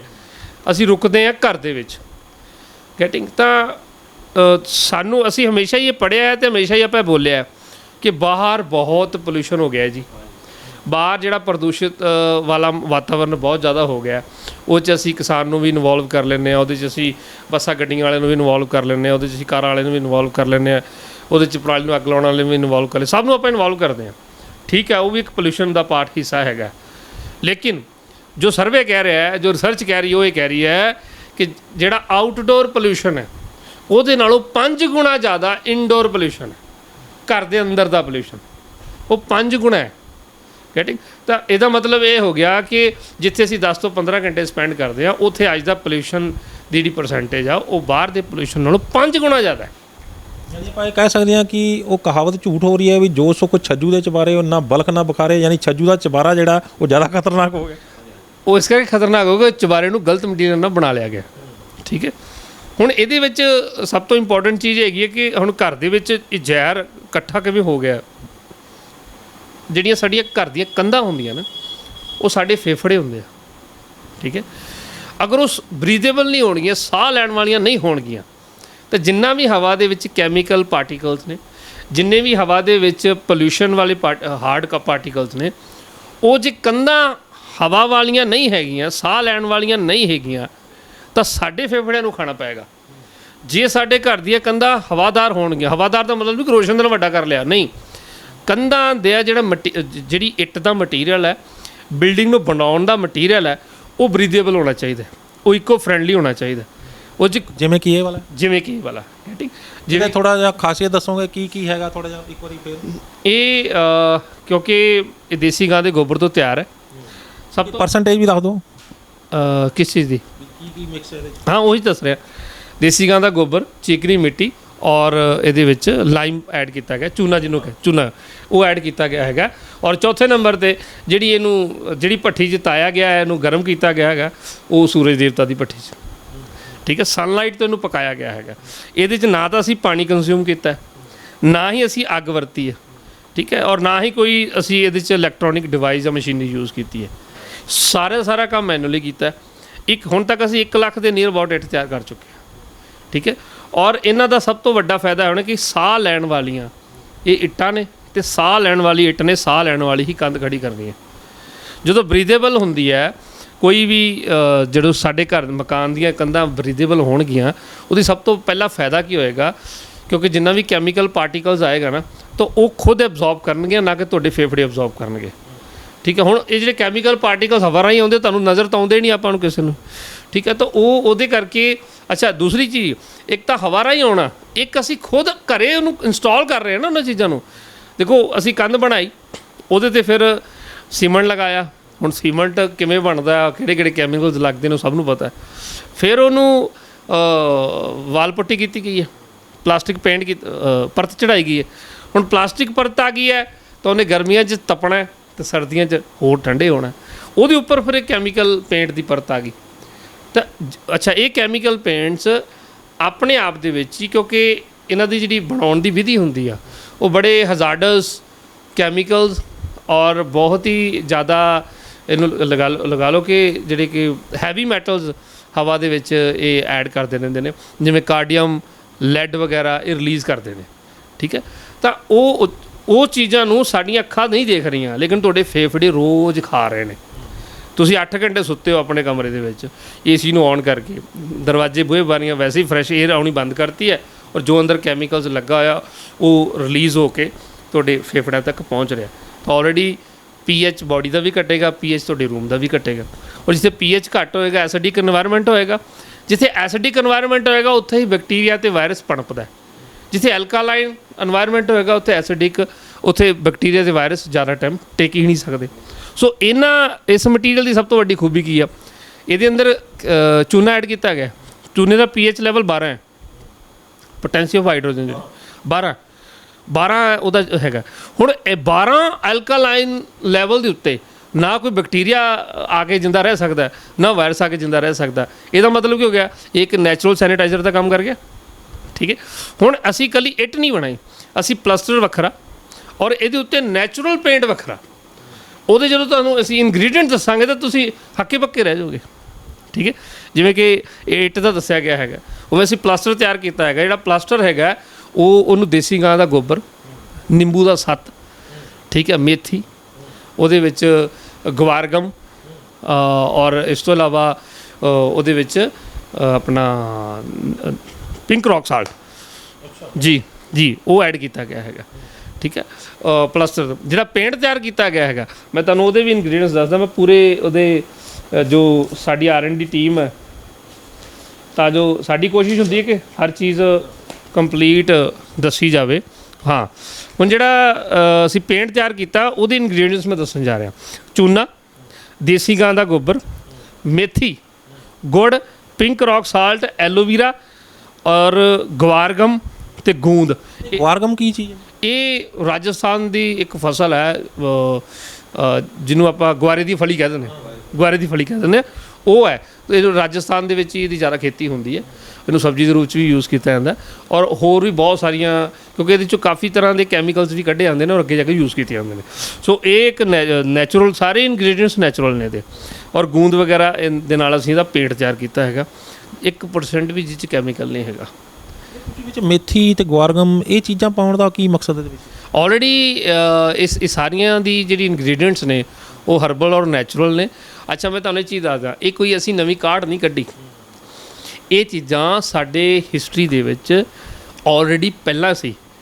ਜਿਹੜੇ ਮੈਂ ਪੇਂਟ ਦੀ ਗੱਲ ਕਰ ਰਿਹਾ, ਇਹ ਪੇਂਟ ਪਹਿਲਾਂ ਰਾਜੇ ਮਹਾਰਾਜੇ ਆਪਣੀਆਂ ਹਵੇਲੀਆਂ ਔਰ ਪੈਲਸਸ ਦੇ ਵਿੱਚ ਅੱਜ ਵੀ ਹੋ ਰਹੀਆਂ ਨੇ, ਪਹਿਲਾਂ ਵੀ ਹੁੰਦੀਆਂ ਸੀ, ਠੀਕ ਹੈ। ਉਹ ਆਰਕੀਓਲੋਜੀਕਲ ਡਿਪਾਰਟਮੈਂਟ ਆਫ ਜਿਹੜਾ ਇੰਡੀਆ ਹੈਗਾ, ASI, ਉਹ ਇਹੀ ਪੇਂਟ ਯੂਜ਼ ਕਰ ਰਿਹਾ ਜਿਹੜਾ ਮਹਿਲਾਂ ਦੇ ਵਿੱਚ ਜਿਹੜੇ ਪੁਰਾਣੇ ਜਿਹੜੇ ਕਿਲੇ ਨੇ ਜਾਂ ਉਹਨਾਂ ਦੇ ਵਿੱਚ ਅੱਜ ਯੂਜ਼ ਕਰ ਰਿਹਾ ਕਿ ਨਹੀਂ ਕਰ ਰਿਹਾ ਉਹ ਨਹੀਂ ਪਤਾ, ਲੇਕਿਨ ਰਾਜੇ ਮਹਾਰਾਜੇ ਆਪਣੀ ਹਵੇਲੀਆਂ ਔਰ ਪੈਲਸਸ ਦੇ ਵਿੱਚ, ਮਹਿਲਾਂ ਦੇ ਵਿੱਚ ਇਸੇ ਹੀ ਕੰਬੀਨੇਸ਼ਨ ਦੇ ਨਾਲ ਕਲਰ ਬਣਾ ਕੇ ਅਪਲਾਈ ਕਰ ਦਿੰਦੇ ਸੀ, ਠੀਕ ਹੈ। ਕਿਉਂਕਿ ਪਹਿਲਾਂ ਹੈਲਥ ਦਾ ਪਹਿਲ ਦੇ ਆਧਾਰ 'ਤੇ ਖਿਆਲ ਰੱਖਿਆ। ਅੱਛਾ, ਮੈਨੂੰ ਇੱਕ ਚੀਜ਼ ਦੱਸੋ, ਆਪਾਂ ਇਹ ਕਹਿੰਦੇ ਹਾਂ ਜੀ ਅੱਜ ਪੱਕੀ ਇੱਟ ਯੂਜ਼ ਹੋਣ ਲੱਗ ਪਈ ਆ, ਇਹਦਾ ਮਤਲਬ ਅਸੀਂ ਅੱਜ ਵਿਕਾਸਸ਼ੀਲ ਇੱਕ ਵਿਕਸਿਤ ਹੋਣ ਜਾ ਰਹੇ ਹੈਗੇ, ਡਿਵੈਲਪ ਹੋਣ ਜਾ ਰਹੇ ਹੈਗੇ। ਇਹਦਾ ਮਤਲਬ ਕੀ ਹੈ ਕਿ ਸਾਡੇ ਪੁਰਖਿਆਂ ਨੂੰ, ਸਾਡੇ ਬਜ਼ੁਰਗਾਂ ਨੂੰ ਜਿਹੜੇ ਉਦੋਂ ਪੱਕੇ ਭਾਂਡੇ ਤਾਂ ਬਣਾ ਸਕਦੇ ਸੀ ਜਿਹੜੇ ਸਭ ਤੋਂ ਔਖੇ ਆ ਪਕਾਉਣੇ, ਤੇ ਉਹਨਾਂ ਕੋਲ ਇੱਟ ਨਹੀਂ ਪੱਕਦੀ ਸੀ ਉਦੋਂ। ਕਿਉਂ ਨਹੀਂ ਬਣਾਈ ਗਈ ਇੱਟ ਪੱਕੀ? ਕਿਉਂਕਿ ਉਹਨਾਂ ਨੂੰ ਪਤਾ ਸੀ ਕਿ ਅਸੀਂ ਜਿਹੜੀ ਧਰਤੀ 'ਤੇ ਰਹਿ ਰਹੇ ਹਾਂ ਇੱਥੇ ਗਰਮੀ ਵੀ ਬਹੁਤ ਜ਼ਿਆਦਾ ਤੇ ਸਰਦੀ ਵੀ ਬਹੁਤ ਜ਼ਿਆਦਾ। ਉਹਨਾਂ ਨੇ ਉਹ ਜਿਹੜੇ ਘਰ ਸੀ ਉਹ ਵਾਤਾਵਰਨ ਅਨੁਕੂਲ ਰਹਿਣ, ਇਸ ਕਰਕੇ ਇੱਟ ਨਹੀਂ ਪੱਕੀ ਬਣਾਈ ਗਈ ਸੀ। ਅੱਛਾ ਮੈਨੂੰ ਦੱਸੋ, ਇੱਟ ਪਕਾਉਣੀ ਸੌਖੀ ਹੈ ਜਾਂ ਭਾਂਡਾ ਪਕਾਉਣਾ ਸੌਖਾ ਹੈ? ਤਾਂ ਇੱਟ ਮੀਨ ਭਾਂਡਾ ਸਭ ਤੋਂ ਔਖਾ ਹੈ ਨਾ ਪਕਾਉਣਾ। ਤੇ ਉਹਨਾਂ ਨੇ ਉਦੋਂ ਭਾਂਡੇ ਪਕਾਏ ਮਿੱਟੀ ਦੇ, ਔਖੀ ਚੀਜ਼ ਪਕਾ ਲਈ ਤੇ ਸੌਖੀ ਨਹੀਂ ਪੱਕੀ ਉਹਨਾਂ ਤੋਂ। ਤੇ ਅਸੀਂ ਅੱਜ ਕਹਿ ਦਿੰਦੇ ਹੈਗੇ ਕਿ ਨਹੀਂ ਜੀ ਇਹ ਤਾਂ ਫੋਰਨ ਦੀ ਚੀਜ਼ ਆਈ, ਅੱਜ ਦੀ ਨਵੀਂ ਰਿਸਰਚ ਹੋਈ, 21ਵੀਂ ਸਦੀ ਦੀ ਟੈਕਨੀਕ ਆਈ। ਕਾਹਦੀ 21ਵੀਂ ਸਦੀ ਦੀ ਟੈਕਨੀਕ ਨੇ ਤਾਂ ਸ਼ੋਸ਼ਣ ਕਰਤਾ ਸਾਡਾ, ਔਰ ਸਾਨੂੰ ਇੰਨਾ ਕੁ ਸਾਡੀ ਅੱਖਾਂ 'ਤੇ ਪਰਦਾ ਪਾਤਾ ਕਿ ਅਸੀਂ ਇਹ ਬਿਨਾਂ ਸੋਚੇ ਸਮਝੇ ਕਿ ਸਾਡੇ ਬਜ਼ੁਰਗਾਂ ਨੇ ਇਹ ਚੀਜ਼ ਕਿਉਂ ਨਹੀਂ ਬਣਾਈ ਸੀ। ਜਿਹੜੇ ਭਾਂਡੇ ਪਕਾ ਲੈਂਦੇ ਸੀ ਉਹਨਾਂ ਤੋਂ ਇੱਟ ਕਿਉਂ ਨਹੀਂ ਪੱਕਦੀ ਸੀ? ਉਹ ਇਸੇ ਕਰਕੇ ਨਹੀਂ ਪੱਕਦੀ ਸੀ ਕਿ ਉਹਨਾਂ ਨੂੰ ਪਤਾ ਸੀ ਕਿ ਜੇ ਅਸੀਂ ਪੱਕੇ ਮਕਾਨ ਬਣਾ ਲਏ, ਤਪਦੀਆਂ ਭੱਠੀਆਂ 'ਚ ਸਾਡਾ ਜੀਵਨ ਨਹੀਂ ਹੈਗਾ। ਅੱਜ ਸੇਮ ਹੈ, ਅੱਜ ਭੱਠੀ ਤਪਦੀ ਹੈ ਨਾ, ਘਰ ਸਾਡਾ ਤਪਦਾ ਹੈ, ਠੰਡਾ ਕਰਨ ਲਈ ਅਸੀਂ ਆਉਂਦਾ ਕਿ ਨਹੀਂ ਆਉਂਦਾ? ਇਹ ਅਸੀਂ ਤੁਹਾਨੂੰ ਠਾਰਦਾ ਅਤੇ ਬਾਹਰਲੇ ਪਿੱਛੇ ਗੁਆਂਢੀ ਨੂੰ ਸਾੜਦਾ ਪਿਆ ਹੁੰਦਾ। ਤਾਂ ਇਹ ਜਿਹੜੀ ਇੱਕ ਸੈਲਫਿਸ਼ ਇਮੋਸ਼ਨਸ ਨੇ ਸਾਡੇ, ਇਹ ਨਾ ਸਿਰਫ ਸਮਾਜ ਨੂੰ, ਨਾ ਸਿਰਫ ਵਾਤਾਵਰਨ ਨੂੰ, ਇਹ ਕੁਦਰਤ ਨੂੰ ਤਹਿਸ ਨਹਿਸ ਕਰ ਰਹੇ ਨੇ। ਠੀਕ ਹੈ, ਤਾਂ ਹੁਣ ਸਾਨੂੰ ਪਰਮੇਸ਼ਰ ਨੇ ਇਹ ਗੁਣ ਦਿੱਤਾ, ਇਹ ਜ਼ਿੰਮੇਵਾਰੀ ਦਿੱਤੀ। ਸੰਸਥਾ ਦੇ ਥਰੂ ਅਸੀਂ ਇਹਨਾਂ ਦੇ ਉੱਤੇ ਗੱਲਾਂ ਬਾਤਾਂ ਕਰ ਰਹੇ ਹਾਂ, ਤਾਂ ਅਸੀਂ ਚਾਹੁੰਦੇ ਕਿ ਸਾਡੀਆਂ ਗੱਲਾਂ ਬਾਤਾਂ ਨਾ ਰਹਿ ਜਾਣ। ਇਹਦਾ ਇੱਕ ਪ੍ਰੈਕਟੀਕਲ ਵਰਕ ਹੱਲ ਜਿੱਥੋਂ ਤੱਕ ਸਾਨੂੰ ਸੂਝ ਸਮਝ ਦਿੱਤੀ ਰੱਬ ਨੇ, ਅਸੀਂ ਉਹਨੂੰ ਵਰਤ ਕੇ ਲੋਕਾਂ ਤੱਕ ਪਹੁੰਚਾਉਣ ਦੀ ਕੋਸ਼ਿਸ਼ ਕਰ ਰਹੇ, ਤਾਂ ਜੋ ਕੋਈ ਸਾਨੂੰ ਇਹ ਨਾ ਕਹੇ ਕਿ ਭੁੱਲਰ ਸਾਹਿਬ ਸਟੇਜ 'ਤੇ ਗੱਲਾਂ ਹੀ ਆ, ਪ੍ਰੈਕਟੀਕਲੀ ਅੱਜ ਤੱਕ ਕਿਸੇ ਦਾ ਹਾਲ ਤਾਂ ਦਿੱਤਾ ਨਹੀਂ। ਸੋ ਜੇ ਕਾਰਬਨ ਲੈਵਲ ਦੇ ਉੱਤੇ, ਜੇ ਅੱਜ ਗਲੋਬਲ ਵਾਰਮਿੰਗ ਦੇ ਉੱਤੇ ਅਸੀਂ ਕੁਝ ਕਰਨਾ ਹੈ, ਤਾਂ ਸਾਡੇ ਕੋਲ ਮੈਂ ਹੁਣ ਇਹਦੇ 'ਚ ਮੈਂ ਰॉ ਮਟੀਰੀਅਲ ਦੀ ਗੱਲ ਕੀਤੀ ਹੈ, ਜੋ ਮੈਂ ਤੁਹਾਨੂੰ ਪੇਂਟ ਦੀ ਗੱਲ ਕੀਤੀ ਹੈ, ਜੋ ਮੈਂ ਪਲਸਟਰ ਦੀ ਗੱਲ ਕੀਤੀ ਆ, ਇਹ ਰॉ ਮਟੀਰੀਅਲ ਮਾਰਕੀਟ ਜਾਣ ਦੀ ਲੋੜ ਹੀ ਨਹੀਂ, ਸਾਡੇ ਕੋਲ ਘਰਾਂ 'ਚ ਪਿਆ ਹੋਇਆ। ਠੀਕ ਹੈ, ਔਰ ਪਿੰਡਾਂ ਦੇ ਵਿੱਚ ਦੇਸੀ ਗਾਂ ਦੇ ਗੋਬਰ ਦੀ ਜੇ ਤੁਸੀਂ ਕਲੈਕਸ਼ਨ ਕਰਨੀ ਹੈ, ਤੁਹਾਨੂੰ ਪਿੰਡਾਂ 'ਚੋਂ ਮਿਲਣੀ ਹੈ। ਕਿਸੇ ਬਾਊ ਦਾ, ਕਿਸੇ ਕੰਪਨੀ ਦਾ ਦਰਵਾਜ਼ਾ ਤਾਂ ਖੜਕਾਉਣਾ ਨਹੀਂ ਪੈਣਾ। ਮੇਥੀ, ਗਵਾਰਗਮ, ਇਹ ਸਾਰੀਆਂ ਚੀਜ਼ਾਂ ਇਹ ਸਾਰੇ ਕਿਸਾਨਾਂ ਦੀਆਂ ਨੇ। ਤੇ ਪੈਸਾ ਫਸਲਾਂ ਜੇ ਬੀਜਣਗੇ ਇਹਦੀਆਂ ਚੀਜ਼ਾਂ ਦੇ, ਤੇ ਨਾ ਸਿਰਫ ਜਿਹੜਾ ਡਾਈਵਰਸੀਫਿਕੇਸ਼ਨ ਹੋਏਗੀ ਬਲਕਿ ਕਿਸਾਨਾਂ ਦੀ ਆਮਦਨ ਵੀ ਵਧੇਗੀ। ਦੂਸਰੀ ਚੀਜ਼ ਹੈਗੀ ਆ ਕੁਲਵੰਤ ਜੀ, ਕਿ ਸਾਡੇ ਪਿੰਡ ਹੀ ਇੱਕ ਨਵੀਂ ਇੰਡਸਟਰੀ 'ਚ ਆ ਜਾਣਗੇ। ਕਿੱਥੇ ਤਾਂ ਅਸੀਂ ਪਿੰਡ ਤਬਾਹ ਕਰਕੇ ਇੱਕ ਇੰਡਸਟਰੀ ਲਾਉਂਦੇ ਹਾਂ, ਸ਼ਹਿਰ ਵਸਾਉਂਦੇ ਹਾਂ, ਕਿੱਥੇ ਤੁਹਾਡੇ ਜਿੰਦਾ ਪਿੰਡ ਇੱਕ ਜਿੰਦਾ ਇੰਡਸਟਰੀ ਨੂੰ ਤਿਆਰ ਕਰਨਗੇ, ਜਿਹੜੇ ਇੱਕ ਜਿੰਦਾ ਮਕਾਨ ਬਣਾਉਣਗੇ। ਹੁਣ ਜਿੰਦਾ ਮਕਾਨ ਕਿਉਂ ਕਹਿ ਰਹੇ ਹਾਂ? ਇਹ ਜਿੱਟ ਦੀ ਗੱਲ ਕਰ ਰਹੇ ਹਾਂ ਤੇ ਇਹ ਜਿੰਦਾ ਘਰਾਂ ਵਾਸਤੇ ਆ। ਜਿਹੜਾ ਅਸੀਂ ਪਲਸਟਰ ਅਪਲਾਈ ਕਰਦੇ ਹੋ ਜਿੰਦਾ ਘਰਾਂ ਵਾਸਤੇ ਆ, ਜਿਹੜਾ ਅਸੀਂ ਪੇਂਟ ਲਗਾ ਰਹੇ ਹੋ ਜਿੰਦਾ ਘਰਾਂ ਵਾਸਤੇ ਆ। ਰੀਜ਼ਨ ਕਿਉਂ ਜਿੰਦਾ ਘਰਾਂ ਵਾਸਤੇ? ਕਿਉਂਕਿ ਇਹਦੀਆਂ ਜਿਹੜੀਆਂ ਕੰਧਾਂ ਨੇ, ਇਹਦੇ 'ਤੇ ਲੱਗਾ ਹੋਇਆ ਜਿਹੜਾ ਪਲਸਟਰ ਹੈ, ਔਰ ਇਹਦੇ 'ਤੇ ਚੜਾਇਆ ਹੋਇਆ ਜਿਹੜਾ ਸਾਡਾ ਪੇਂਟ ਹੈ, ਉਹ ਤਿੰਨੋਂ ਲੇਅਰ ਜਿਹੜੀਆਂ ਬਣਦੀਆਂ ਨੇ ਉਹ ਸਾਹ ਲੈਣ ਵਾਲੀਆਂ ਨੇ। ਜੀ। ਜਦੋਂ ਆਪਾਂ ਘਰ ਬਣਾ ਲੈਂਦੇ, ਘਰ ਪੁਰਾਣਾ ਹੋ ਜਾਂਦਾ, ਉਸ ਮਟੀਰੀਅਲ ਨੂੰ ਅਸੀਂ ਘਰ ਵਿੱਚ ਫਿਰ ਦੁਬਾਰਾ ਵਰਤ ਸਕਦੇ ਹਾਂ। ਲੱਕੜ ਵਰਤਦੇ ਹਾਂ ਤਾਂ ਸਾਡੇ ਕੰਮ ਦੀ ਹੈ, ਜੇ ਅਸੀਂ ਮਿੱਟੀ ਵਰਤਦੇ ਸਾਡੇ ਤਾਂ ਕੰਮ ਦੀ ਹੈ। ਅੱਜ ਜੋ ਅਸੀਂ ਸੀਮੈਂਟ ਕੰਕਰੀਟ ਵਰਤ ਰਹੇ ਹਾਂ, ਮੰਨ ਲਓ ਜੇ ਇਹ ਜਿੰਨਾ ਵੀ ਮਲਬਾ ਹੈ ਅਸੀਂ ਬਦਲਣਾ ਹੈ, ਤੇ ਜਿੱਥੇ ਸਿੱਟਾਂਗੇ ਉਹ ਧਰਤੀ ਦਾ ਕੀ ਹਾਲ ਹੋਏਗਾ? ਉਹ ਧਰਤੀ ਦਾ ਕੀ ਹਾਲ ਹੋਏਗਾ? ਉਹ ਧਰਤੀ ਬੰਜਰ ਹੋ ਜਾਏਗੀ। ਉਸ ਧਰਤੀ ਦੇ ਉੱਤੇ ਤੁਸੀਂ ਕੋਈ ਕੰਮ ਨਹੀਂ ਕਰ ਸਕਦੇ। ਇਹ ਘਰ ਬਣਾਉਣ ਦੇ ਨਾਲ ਸਾਡੀ ਧਰਤੀ ਵੀ ਜਿੰਦਾ ਰਹਿ ਸਕਦੀ ਹੈ, ਅਸੀਂ ਵੀ ਜਿੰਦਾ ਰਹਿ ਸਕਦੇ ਹਾਂ, ਤੇ ਸਾਡਾ ਸਮਾਜ ਵੀ ਜਿੰਦਾ ਰਹਿ ਸਕਦਾ।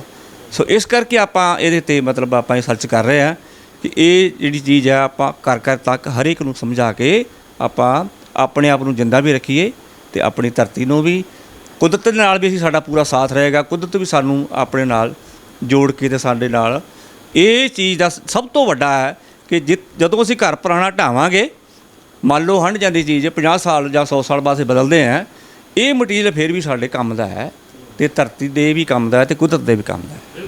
ਇਹ ਤੁਸੀਂ ਇੱਕ ਗੱਲ ਕੀਤੀ ਹੈ ਡਾਕਟਰ ਸਾਹਿਬ ਕਿ ਇਹ ਚੂਨੇ ਦਾ ਜਿਹੜਾ pH ਲੈਵਲ ਆ ਉਹ 12 ਹੈਗਾ, ਤੇ ਮੈਨੂੰ ਲੱਗਦਾ ਵੀ ਧਰਤੀ ਦੇ ਉੱਤੇ ਜਿੰਨੀਆਂ ਵੀ ਖਾਣ ਵਾਲੀਆਂ ਚੀਜ਼ਾਂ ਨੇ, ਮੈਨੂੰ ਲੱਗਦਾ ਸਭ ਤੋਂ ਜ਼ਿਆਦਾ pH ਜਿਹੜਾ ਇਸ ਵੇਲੇ ਨਾਰੀਅਲ ਪਾਣੀ ਦੇ ਵਿੱਚ ਹੁੰਦਾ 9 ਹੁੰਦਾ, 8 ਤੋਂ 9 ਹੁੰਦਾ ਉਹਦੇ ਵਿੱਚ।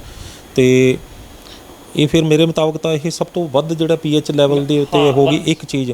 ਦੂਜੀ ਚੀਜ਼ pH ਲੈਵਲ ਇਹਦਾ ਵਧਣ ਦਾ ਜਿਹੜਾ ਬੈਨੀਫਿਟ ਹੈਗਾ ਉਹ ਤਾਂ ਹੋਏਗਾ, ਪਰ ਮੈਂ ਜੋ ਇੱਕ ਚੀਜ਼ ਦੇਖ ਰਿਹਾ ਵੀ ਇਹਦਾ ਵਜ਼ਨ ਬਹੁਤ ਹਲਕਾ ਹੈਗਾ ਇੱਟ ਦਾ। ਤੇ ਜਦੋਂ ਵਜ਼ਨ ਹਲਕਾ ਹੁੰਦਾ ਤਾਂ ਇੱਕ ਮਨ ਦੇ ਵਿੱਚ ਡਾਊਟ ਆਉਂਦਾ ਕਿ ਕਿਤੇ ਜਦੋਂ ਅਸੀਂ ਬਣਾਵਾਂਗੇ ਉੱਤੇ ਲੈਂਟਰ ਪਾਵਾਂਗੇ ਤੇ ਪ੍ਰੈਸ਼ਰ ਜਿਹੜੇ ਉਹਦੇ ਨਾਲ ਇਹ ਦਬ ਨਾ ਜਾਣ। ਕੀ ਇਹਦਾ ਟੈਸਟਿੰਗ ਹੈਗੀ ਹੈ? ਜੀ, ਪ੍ਰੈਸ਼ਰ ਟੈਸਟਿੰਗ ਇਹਦੀ ਪ੍ਰੋਪਰ ਹੋ ਚੁੱਕੀ ਹੈ। ਇਹਦੀ ਫਾਇਰ ਟੈਸਟਿੰਗ ਹੋ ਚੁੱਕੀ ਹੈ ਔਰ ਇਹਦੀ ਵਾਟਰ ਟੈਸਟਿੰਗ ਹੋ ਚੁੱਕੀ ਹੈ। ਯਾਨੀ ਤੁਸੀਂ ਕੀ ਕਹਿੰਦੇ ਹੋ ਵੀ ਇਹ ਫਾਇਰ ਰੈਜ਼ਿਸਟੈਂਸ, ਵਾਟਰ ਰੈਜ਼ਿਸਟੈਂਸ ਤੇ ਪ੍ਰੈਸ਼ਰ ਜਿਹੜੀ ਹੈ ਪੂਰਾ ਉਹਨੂੰ ਆਪਣੇ ਜੋ ਇੱਕ ਵੈਲਿਊਏਬਲ ਪ੍ਰੈਸ਼ਰ, ਜੋ ਇੱਕ ਸਿਵਲ ਇੰਜੀਨੀਅਰਿੰਗ ਦਾ ਇੱਕ ਲੈਵਲ ਹੁੰਦਾ ਹੈ, ਉਹਦੇ ਮੁਤਾਬਕ ਇਹ ਪਾਸ ਇਟ ਹੈ। ਠੀਕ ਹੈ। ਔਰ ਇੱਕ ਚੀਜ਼, ਕਿਉਂਕਿ ਤੁਸੀਂ ਲਾਈਮ ਦੀ ਗੱਲ ਕਰ ਰਹੇ ਸੀ, ਉਹਦੀ ਇੱਕ ਚੀਜ਼ ਬੜੀ ਇੰਪੋਰਟੈਂਟ ਮੈਂ ਹੋਰ ਦੱਸਣ ਜਾ ਰਿਹਾ ਹੈਗਾ। ਜਦੋਂ ਦੀਵਾਲੀ ਆਉਂਦੀ ਹੈ, ਅਸੀਂ ਸਾਰੇ ਹੀ ਘਰਾਂ ਦੀ ਸਫੇਦੀ ਕਰਾਉਂਦੇ ਹਾਂ। ਅੱਜ ਸਫੇਦੀ ਨਹੀਂ ਹੁੰਦੀ, ਅੱਜ ਪੇਂਟ ਆਉਂਦਾ ਹੈ। ਹੁਣ ਇਹ ਸਫੇਦੀ ਦੀਵਾਲੀ ਤੇ ਪੇਂਟ ਕਰਾਉਣ ਦਾ ਇੱਕ ਪ੍ਰਚਲਿਤ ਇਹ ਸਾਡੀ ਜੀਵਨ ਸ਼ੈਲੀ 'ਚ ਐਡ ਕਿਵੇਂ ਹੋਇਆ ਕਿ ਤੁਸੀਂ ਦੀਵਾਲੀ ਤੇ ਕਰਾਉਣਾ। ਹੁਣ ਮੈਂ ਤੁਹਾਨੂੰ ਇਹਦੀ ਕਾਮਨ ਸੈਂਸ ਔਰ ਇੱਕ ਸਾਇੰਸ ਸਮਝਾਉਣ ਦੀ ਕੋਸ਼ਿਸ਼ ਕਰ ਰਿਹਾ। ਪਹਿਲਾਂ ਜਦੋਂ ਸਾਉਣ ਦਾ ਮਹੀਨਾ ਆਉਂਦਾ ਹੈ, ਬਰਸਾਤਾਂ ਹੁੰਦੀਆਂ ਨੇ, ਬਰਸਾਤਾਂ ਦੇ ਵਿੱਚ ਬੈਕਟੀਰੀਆ, ਵਾਇਰਸ ਤੇ ਫੰਗਸ ਦੀ ਉਹ ਵੱਧਦਾ ਹੈਗਾ।